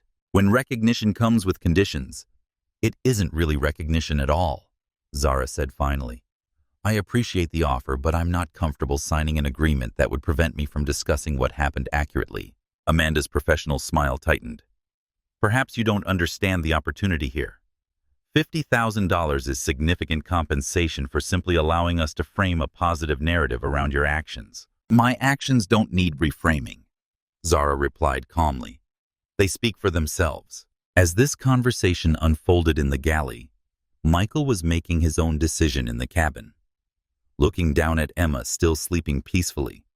Thanks to Zara's expertise, he composed a new message to his executive leadership. Witnessing genuine expertise today has highlighted structural barriers that limit talent recognition. Effective immediately. Next Gen will implement policy changes regarding credential requirements and expertise validation. Details to follow, but direction is non-negotiable. He sent it before anyone could object, then rose from his seat and moved toward the galley, where Zara was still engaged with Amanda. Is everything all right here? He asked, his presence immediately altering the dynamic. Amanda's expression shifted back to professional courtesy. Absolutely, Mr. Harrington. Just discussing some administrative details with Ms. Johnson, including a settlement offer with non-disclosure requirements. Zara added, directly refusing to participate in the pretense. Michael raised an eyebrow. Interesting approach. I received similar suggestions from my PR team recommendations to distance myself from the incident, rather than embrace the learning opportunity it represents. Amanda maintained her corporate composure despite this unexpected complication. These situations require careful management from a communications perspective. Both Luxury Airways and Next Gen Solutions have brand considerations to protect. Brand considerations, Michael repeated thoughtfully. I've been thinking about that concept quite extensively during this flight, about what our brands actually stand for versus what we claim they represent. He turned to Zara. My PR team is concerned that a billionaire CEO accepting help from an economy-class flight attendant undermines perceptions of leadership and authority. They'd prefer I position any opportunity offered to you as charitable generosity rather than recognition of superior expertise. His candor, naming the uncomfortable truth usually left tactfully unspoken, created a moment of genuine authenticity, rare in corporate interactions. Ms. Taylor's team seems similarly concerned, Zara observed. They'd prefer to transform potential criticism of institutional barriers into a story about exceptional customer service. Amanda shifted uncomfortably as her containment strategy was articulated so directly. We're simply trying to ensure all parties benefit from how this incident is portrayed publicly. By controlling the narrative, rather than addressing the underlying reality, Michael noted. It's a common corporate approach, one I've employed myself numerous times. He glanced back toward the cabin, where Emma continued to sleep peacefully. But today has made me reconsider certain fundamental assumptions about expertise, authority, and institutional resistance to change. Turning back to Amanda, he continued with quiet intensity. Luxury Airways has a choice here. You can attempt to contain and manage this incident through settlements and carefully crafted statements. Or you can embrace it as an opportunity for genuine institutional learning about recognizing expertise in unexpected places. The challenge was clear, not aggressive or threatening, but a direct invitation to authentic rather than performative response. Amanda hesitated, corporate calculation visible in her expression as she weighed potential outcomes. Before she could respond, the captain's voice announced final approach, requiring all passengers and staff to take their seats. "We'll continue this conversation after landing," Amanda said, professional mask firmly back in place. As they returned to their seats for landing, Zara contemplated the multiple layers of resistance. Their simple interaction had revealed institutional barriers at the airline, similar constraints within Michael's corporation, and the broader structural forces designed to maintain established hierarchies of knowledge and power. What had begun as a crying baby on a plane had evolved into something far more significant, a challenge to fundamental assumptions about whose expertise matters and who deserves recognition. As the aircraft descended toward San Francisco, both Zara and Michael understood that the most significant turbulence lay not behind them but ahead, as various institutional forces mobilized to contain the potential disruption their connection represented. Yet Emma's peaceful sleep, the tangible result of Zara's expertise being recognized and applied, despite all barriers, served as a powerful reminder of what becomes possible when knowledge is valued, regardless of its source. How often are truth and authenticity sacrificed to protect institutional images? When have you seen efforts to rewrite reality rather than learn from it? The gentle bump of landing gear touching down at San Francisco International Airport stirred Emma from her extended sleep. She blinked awake in Michael's arms, her expression peaceful rather than distressed, her earlier crisis seemingly forgotten. First-class passengers began their post-landing rituals, gathering belongings, checking phones, preparing for swift exits. The atmosphere had transformed from the tense, judgmental environment of hours earlier to something more reflective, even respectful. Victoria Palmer, who had complained so vociferously about the crying baby, now smiled as she passed Michael's seat. "Your daughter seems much happier now," she observed. "That young woman's techniques were remarkable." Diego Fernandez nodded in agreement as he collected his carry-on. "My sister's kid has similar sensory issues. I'm going to tell her about those pressure points." Game changer. The silver-haired banker who had mocked Zara's intervention now avoided eye contact, his earlier derision replaced by awkward awareness of his misjudgment. Several other passengers, who had filmed the incident for mockery, had deleted their videos, replacing them with more thoughtful reflections on expertise and recognition. Not everyone had changed their tune, however. The businessman in the Italian suit still muttered complaints as he gathered his belongings. "Nice that the baby's quiet, but rules still matter. Can't have everyone thinking they're an expert." As the aircraft taxied toward the terminal, Rebecca Wilson approached Michael's seat, her professional demeanor softened by genuine contrition. "Mr. Harrington," she began carefully, "I wanted to apologize for my initial response to Ms. Johnson's assistance. I should have recognized her expertise rather than focusing on procedural concerns." Michael acknowledged her apology with a nod. "We all have blind spots regarding whose knowledge we automatically value. The important thing is recognizing them when they're revealed." Rebecca glanced toward where Zara sat a few rows back, having returned to her assigned jump seat for landing. She knew exactly what to do when none of us did. That kind of intuitive expertise is rare and valuable. "Yes," Michael agreed, "though perhaps not as rare as we think. Maybe just rarely recognized in certain people and contexts." The observation hung between them an uncomfortable truth about institutional blindness to expertise that doesn't arrive in expected packages with conventional credentials. As the aircraft reached its gate, Emma began to fuss slightly. Michael immediately applied the techniques Zara had taught him: specific pressure points, rhythmic movement patterns, constant contact. The baby settled almost immediately, her brief distress managed effectively by her father's newly acquired skills. Rebecca noticed the transformation. "You learned her methods quickly. Good teachers make complex knowledge accessible," Michael replied.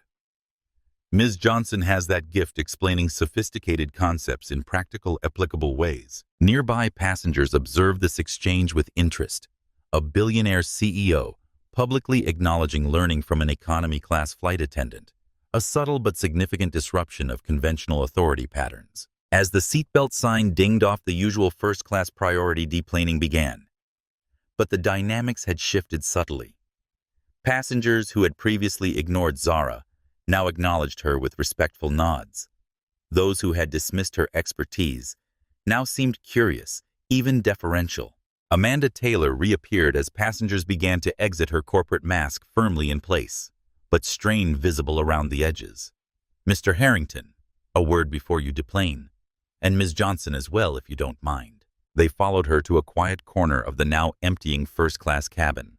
"Our CEO has been briefed on today's situation," Amanda informed them, her tone carefully neutral. "He would like to extend an invitation to both of you to discuss the incident at our corporate headquarters tomorrow morning. In the meantime, Luxury Airways would like to offer accommodations at the airport Ritz-Carlton for Ms. Johnson as a gesture of appreciation for her exceptional service." The offer, simultaneously recognition and containment strategy, reflected the airline's uncertain response to the situation. Not quite discipline, not quite celebration, but careful management of potential reputational impact. Michael glanced at Zara, respecting her agency to respond first. "Thank you for the offer," Zara replied professionally. "I appreciate the acknowledgement of my contribution today." Her response, neither eager acceptance nor outright rejection, maintained her dignity while keeping options open. This wasn't about gratitude for recognition, but about maintaining autonomy in how her expertise was valued and utilized. Michael shifted Emma gently in his arms. "My team will coordinate with yours regarding tomorrow's meeting," he told Amanda. "For now, I believe Ms. Johnson and I have some continued discussion regarding Emma's care and the professional opportunity we were exploring." Amanda's expression remained carefully neutral, though the mention of professional opportunity clearly triggered corporate concerns about losing control of the narrative. Of course, Luxury Airways is committed to supporting positive outcomes from today's situation for all involved. As they deplaned, the contrast between different sections of the aircraft became apparent. First-class passengers emerged looking refreshed despite the earlier disruption. Economy travelers appeared more worn, having experienced the same journey with significantly less comfort and support. Elena Ramirez, Zara's colleague from economy, caught up with her at the jet bridge. "What happened up there?" she asked, eyes wide with curiosity. "Everyone's talking about how you saved the day with the billionaire's baby." "Just applied some techniques I learned caring for my brother," Zara explained modestly. "Right knowledge at the right moment." Elena shook her head in amazement. "And now the regional director is treating you like a VIP. From what I hear, you might have a job offer too." "This is like a movie." Zara smiled, but maintained her characteristic groundedness. "Let's see what happens. Real life is usually more complicated than movie endings." As they entered the terminal, Michael handed Emma to Zara briefly, while he took a call, the baby remaining perfectly content in her arms. The simple act of Billionaire CEO entrusting his child to a woman he'd met hours earlier represented a profound shift in the usual dynamics of trust, expertise, and authority. Nearby passengers noticed some taking discreet photos of this unexpected scene. Zara Johnson, still in her economy class uniform, confidently holding the child of one of the world's wealthiest tech leaders. Both of them seemingly comfortable with this arrangement. In that moment of transition, between air and ground, between crisis and resolution, between old paradigms and new possibilities, something fundamental had already changed. Not just for Zara and Michael individually, but in the subtle redistribution of respect and recognition that had occurred through their interaction. The landing had brought them back to Earth physically, but the transformative journey their chance encounter had initiated was only beginning to unfold. Have you ever witnessed a moment when the usual hierarchies suddenly shifted, when someone's true value became undeniable despite their position? What changed after that recognition? The executive terminal of San Francisco International Airport buzzed with activity as Michael Harrington, still holding Emma, stood beside Zara Johnson amid a growing crowd of interested parties. What had begun as a private interaction on the aircraft had expanded to include corporate representatives from both Luxury Airways and Next Gen Solutions, all attempting to manage the rapidly evolving situation. Two public relations executives from Luxury Airways hovered nearby tablets displaying the viral spread of videos from the flight. Hashtags like #BabyWhisperer and #expertise matters were trending with over 2 million views across platforms and climbing by the minute. Comments flooded in from around the world, many sharing similar stories of expertise ignored because it came from unexpected sources. "We need to get ahead of this narrative immediately," one PR executive insisted to Amanda Taylor. "The optics are problematic for our brand positioning." Simultaneously, Michael's chief of staff, Patricia Reynolds, had arrived at the terminal, bringing similar concerns from NextGen's corporate communications team. "The board is concerned about potential perception issues," Patricia informed Michael quietly. "They're requesting you delay any public statements or commitments until a formal strategy can be developed." What neither corporate team fully grasped was that their attempts at containment were arriving too late. The authentic moment of expertise recognition had already occurred, witnessed and shared by passengers whose lived experience carried more credibility than any crafted corporate statement. Michael surveyed the assembled corporate representatives with growing clarity about what needed to happen next. Emma, still content in his arms using Zara's techniques, provided all the evidence required to support his decision. "Patricia," he said with quiet authority, "please inform the board that I'll be making a statement shortly. Not one crafted by our PR team, but my own direct response to today's events." Patricia's expression reflected professional concern. "Michael, the recommendation is to proceed cautiously given the complex optics involved." "The optics," Michael repeated thoughtfully, "are precisely what I intend to address." He turned to Zara, who had been observing the corporate machinations with composed awareness of the underlying dynamics. "Are you comfortable with a public statement, or would you prefer to maintain privacy?" His question, prioritizing her preferences rather than corporate interests, represented another small but significant disruption of conventional power dynamics. Zara considered briefly. "I'm comfortable with truth, however it needs to be shared." Michael nodded, appreciating her straightforward response. Then, to everyone's surprise, he handed Emma to Zara and stepped toward the assembled media representatives who had gathered at the terminal upon hearing of the viral incident. This was the moment of decision, not just a choice about public relations strategy, but a fundamental statement about values, expertise, and institutional recognition of knowledge, regardless of its source. "Ladies and gentlemen," Michael began, his voice carrying the natural authority of someone accustomed to boardroom command. "I'd like to make a brief statement about today's events on Luxury Airways Flight 437. The corporate representatives from both companies tensed, visibly unprepared for this unscripted moment. Camera phones rose throughout the terminal as passengers and airport staff recognized the potential significance of what was unfolding. "Today, my daughter Emma experienced severe sensory distress during our flight. Despite the best efforts of Luxury Airways trained staff and my own extensive resources, we were unable to resolve the situation effectively." He gestured toward Zara, who stood calmly holding Emma. Miss Zara Johnson, working as an economy-class flight attendant, recognized signs that all of us, myself included, had missed. She identified Emma's condition as sensory processing distress and applied specific techniques that immediately resolved hours of crisis. Michael paused, letting the central facts stand unadorned before continuing. "What makes this story significant isn't just the resolution of a difficult situation. It's what it reveals about our assumptions regarding expertise, authority, and whose knowledge we value." The terminal had grown quiet, the usual airport bustle momentarily suspended, as people recognized they were witnessing something beyond typical corporate damage control. Ms. Johnson's expertise wasn't acquired through conventional educational pathways. It came from years caring for her brother with similar needs, from necessity rather than opportunity, from practical experience rather than theoretical study. He turned slightly, directly addressing the corporate representatives from both companies. "Our institutional structures at Luxury Airways, at NextGen Solutions, and throughout our professional environments are designed to recognize and reward credentials rather than capabilities."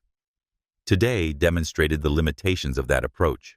Amanda Taylor stepped forward, attempting to regain control of the narrative. "Luxury Airways values all forms of expertise among our staff," she interjected smoothly. Today's situation highlights our commitment to exceptional service through diverse knowledge bases. Michael acknowledged her statement with a nod before continuing. Both our organizations now face a choice. We can treat this as a public relations challenge to be managed, or as an opportunity for meaningful institutional change regarding how we recognize and value expertise. He turned back to the gathered observers. I'm announcing 2 decisions today.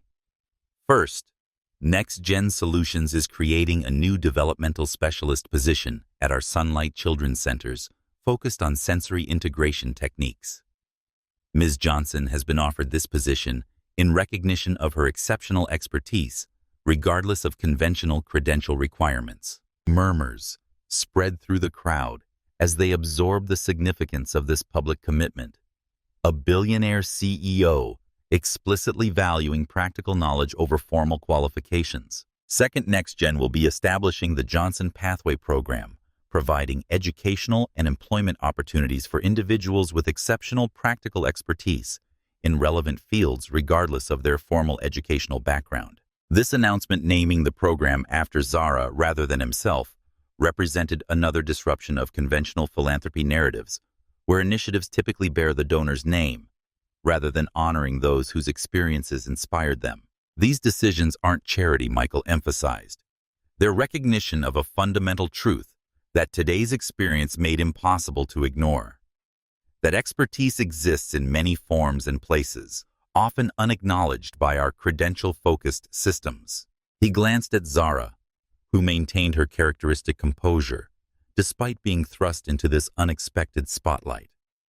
Emma remained peaceful in her arms, the living proof of her expertise, more compelling than any corporate statement could be. Ms. Johnson hasn't yet decided whether to accept this position, Michael added again, respecting her agency, rather than assuming compliance. That choice remains entirely hers, based on her own priorities and family considerations. The corporate representatives looked increasingly uncomfortable as their carefully managed narrative structures continued to crumble before this authentic moment.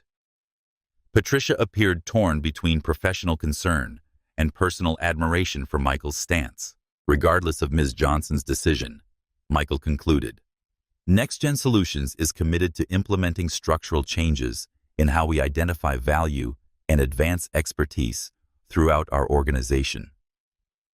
Not as a one-time response to a viral moment, but as a fundamental shift in our institutional approach to knowledge and capability. As he finished speaking, spontaneous applause broke out among the gathered observers. Airport staff, passengers, even some of the corporate representatives who recognized the courage required to challenge established paradigms so directly. Amanda Taylor, recovering her professional poise, stepped forward again. Luxury Airways shares this commitment to recognizing diverse forms of expertise, she stated, adapting quickly to the shifting narrative.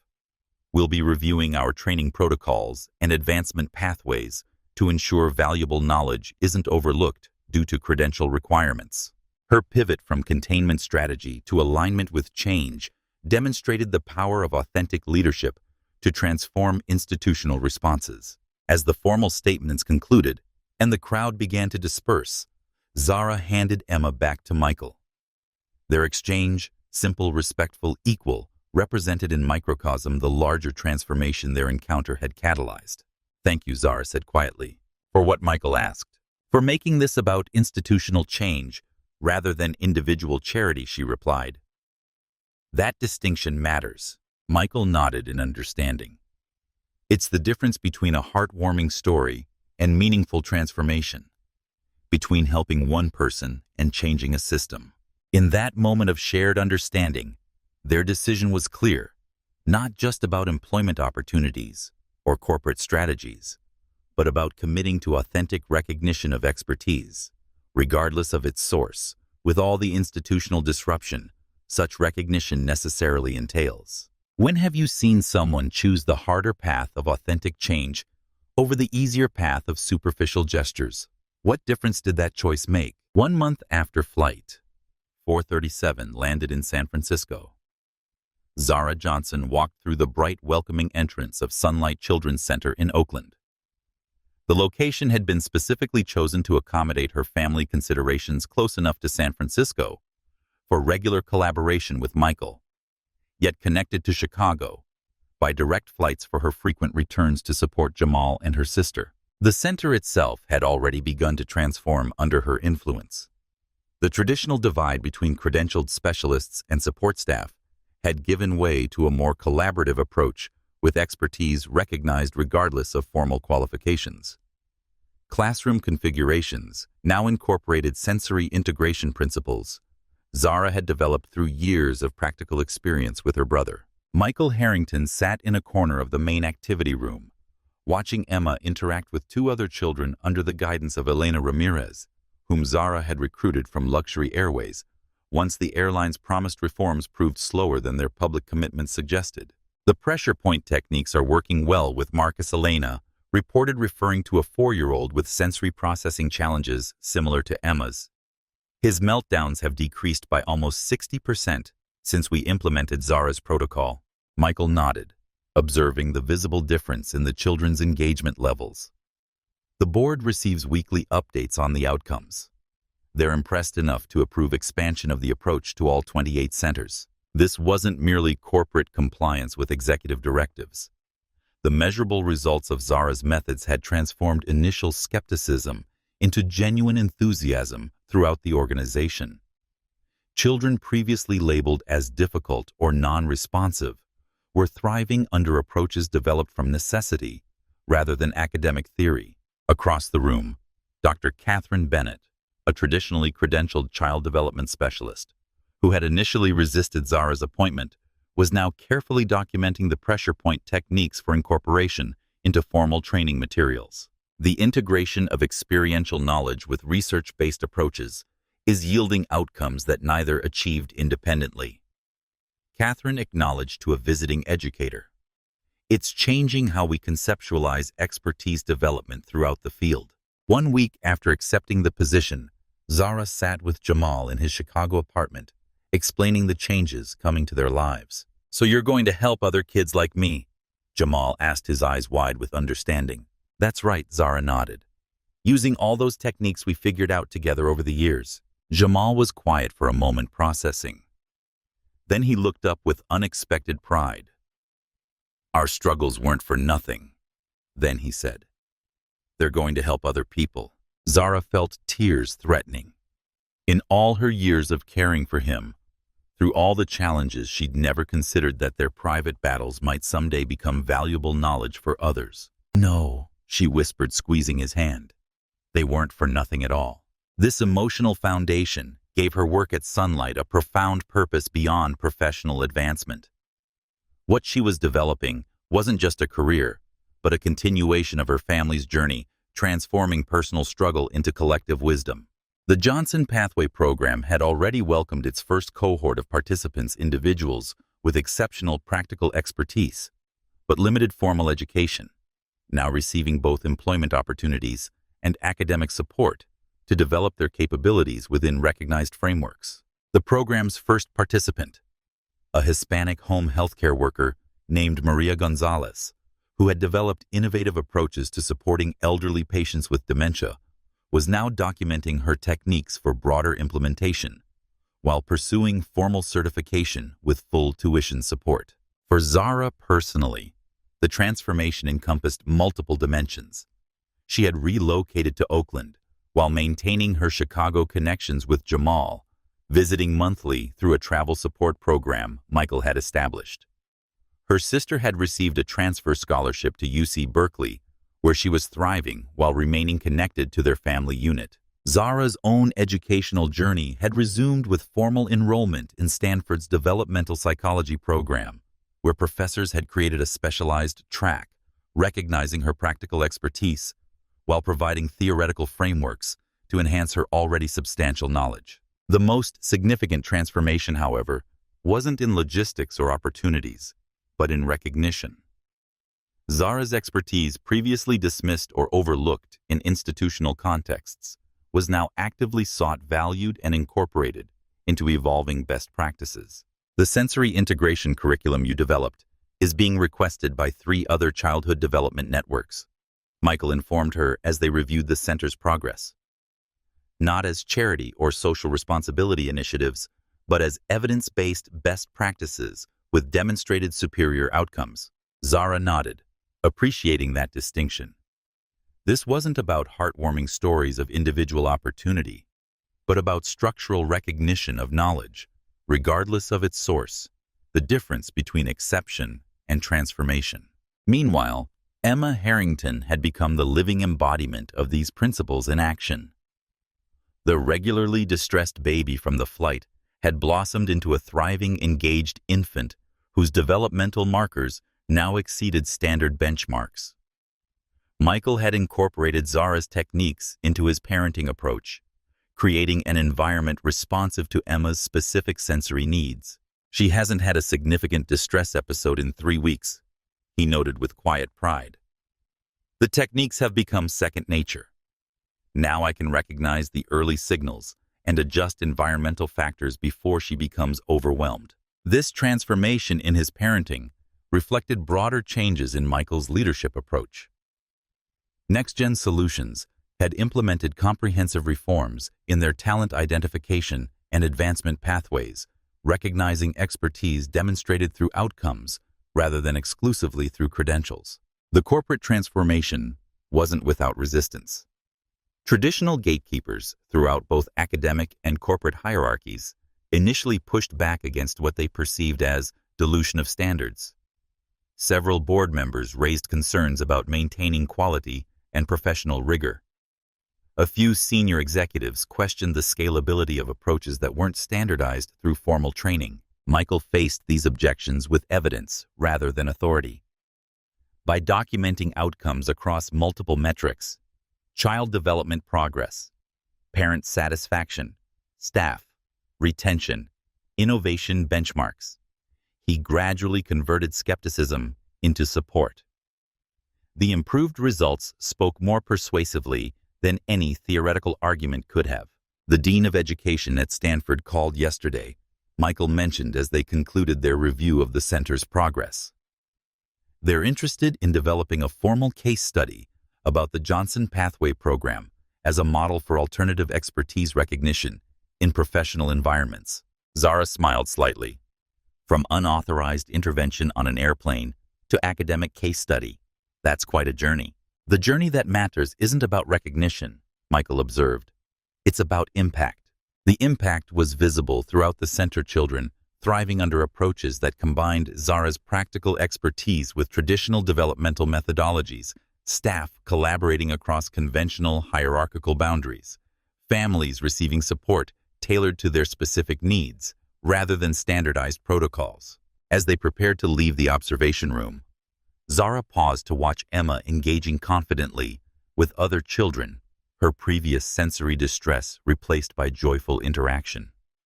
The transformation in this one child represented in microcosm the larger institutional changes. Their chance encounter had catalyzed proof that recognizing expertise in unexpected places creates possibilities that conventional approaches might never discover. Sometimes, Zara reflected quietly, the most valuable expertise comes from necessity rather than opportunity. Michael nodded in agreement. And the most valuable innovations often arise at the intersection of different knowledge forms, practical experience combined with theoretical understanding. Lived reality informing institutional practice. Their ongoing collaboration had evolved beyond the initial drama of the flight to become a partnership based on mutual respect for different forms of expertise.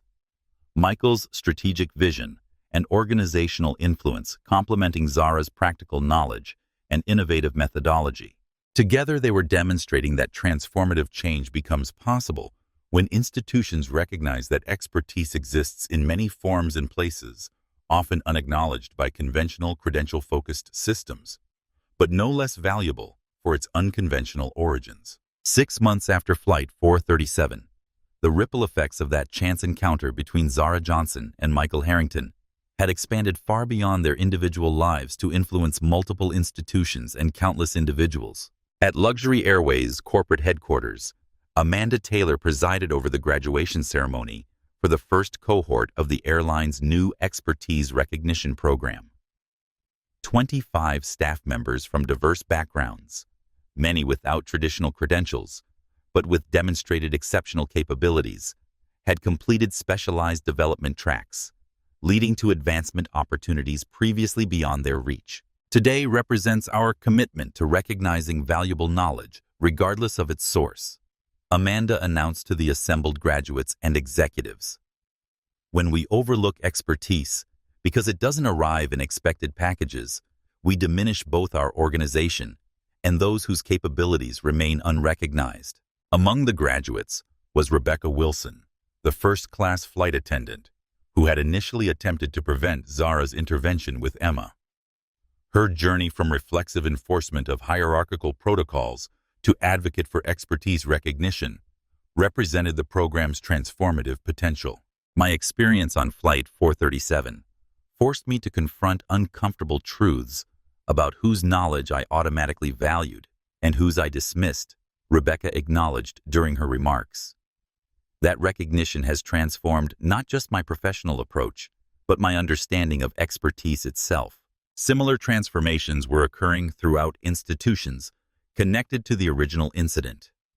Next-Gen Solutions had implemented comprehensive reforms in their hiring and advancement pathways, replacing degree requirements with capability demonstrations in positions where practical expertise proved more relevant than academic credentials. These changes weren't merely philosophical, but produced measurable outcomes. The Sunlight Children's Centers reported significant improvements in developmental markers among children with sensory integration challenges.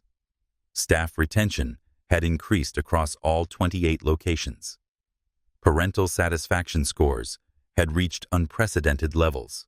At Stanford University, Zara Johnson had become something of an academic celebrity, not for the viral moment that brought her recognition, but for the innovative approaches she brought to developmental psychology.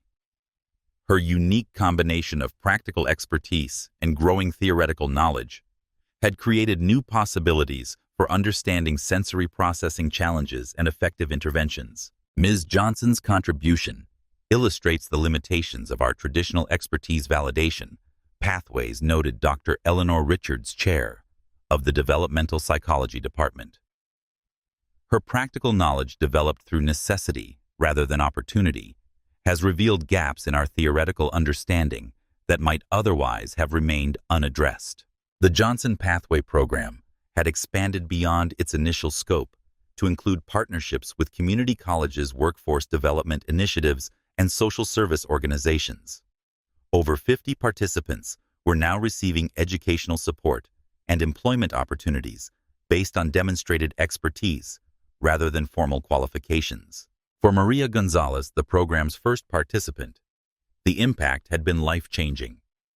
Her innovative approaches to dementia care previously confined to her individual practice were now being implemented throughout elder care facilities, with documented improvements in patient outcomes. Before this program, no one listened to my ideas because I didn't have the right letters after my name, Maria explained to a healthcare conference.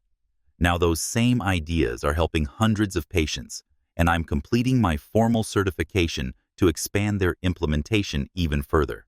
The most profound impacts, however, occurred at the individual level, often in quiet moments, far from public recognition or institutional acknowledgement. In a colorful playroom at the Oakland Center, Emma Harrington, now 14 months old and thriving, confidently explored sensory activities designed using the principles Zara had first applied on the airplane. Her father watched nearby, his approach to parenthood transformed by what he had learned about expertise, humility, and recognizing wisdom in unexpected places. She's developing a strong sensory integration foundation, Zara observed as she joined Michael in watching Emma. The techniques have become second nature to her. Now she instinctively self-regulates when environmental factors become overwhelming. Michael nodded, remembering the desperate father who had offered $100,000 to anyone who could stop his daughter's crying. I had access to every resource money could buy, yet the solution came from knowledge. Money typically can't purchase expertise born from necessity rather than opportunity. This recognition had fundamentally altered his approach not just to parenting, but to leadership. Next-gen solutions now actively sought expertise from previously overlooked sources. Community organizations, practical experience, non-traditional educational pathways, creating institutional structures that valued demonstrated capability over conventional credentials. For Zara personally, the impact extended beyond professional opportunities to family well-being. Jamal now participated in an innovative support program developed using principles she had pioneered. His previously challenging behaviors significantly improved through tailored sensory integration approaches. Her sister was thriving at Berkeley. Their family unit strengthened rather than fragmented by Zara's new role. As Zara concluded her presentation at the International Early Childhood Development Conference, she spotted Emma in the front row, now a thriving toddler playing contentedly with a sensory toy. The child who once couldn't stop crying on a plane was now helping other children find their calm, not through her struggles, but through what those struggles had taught the adults around her. Emma looked up, caught Zara's eye, and waved with confident joy, a simple gesture that said more about transformation than any keynote speech ever could. Some expertise isn't found in textbooks or credentials. Sometimes it's found at 35,000 feet, when someone has the courage to cross an aisle and share what they know. In the audience sat Rebecca Wilson, now Director of Luxury Airways' Expertise Recognition Program, implementing throughout the company the lessons she had learned through that chance encounter at 35,000 feet. Next to her was the former supervisor, who had attempted to discipline Zara for crossing boundaries to help a child in distress. Now among dozens of professionals learning approaches, pioneered through Zara's unique combination of practical expertise and theoretical understanding.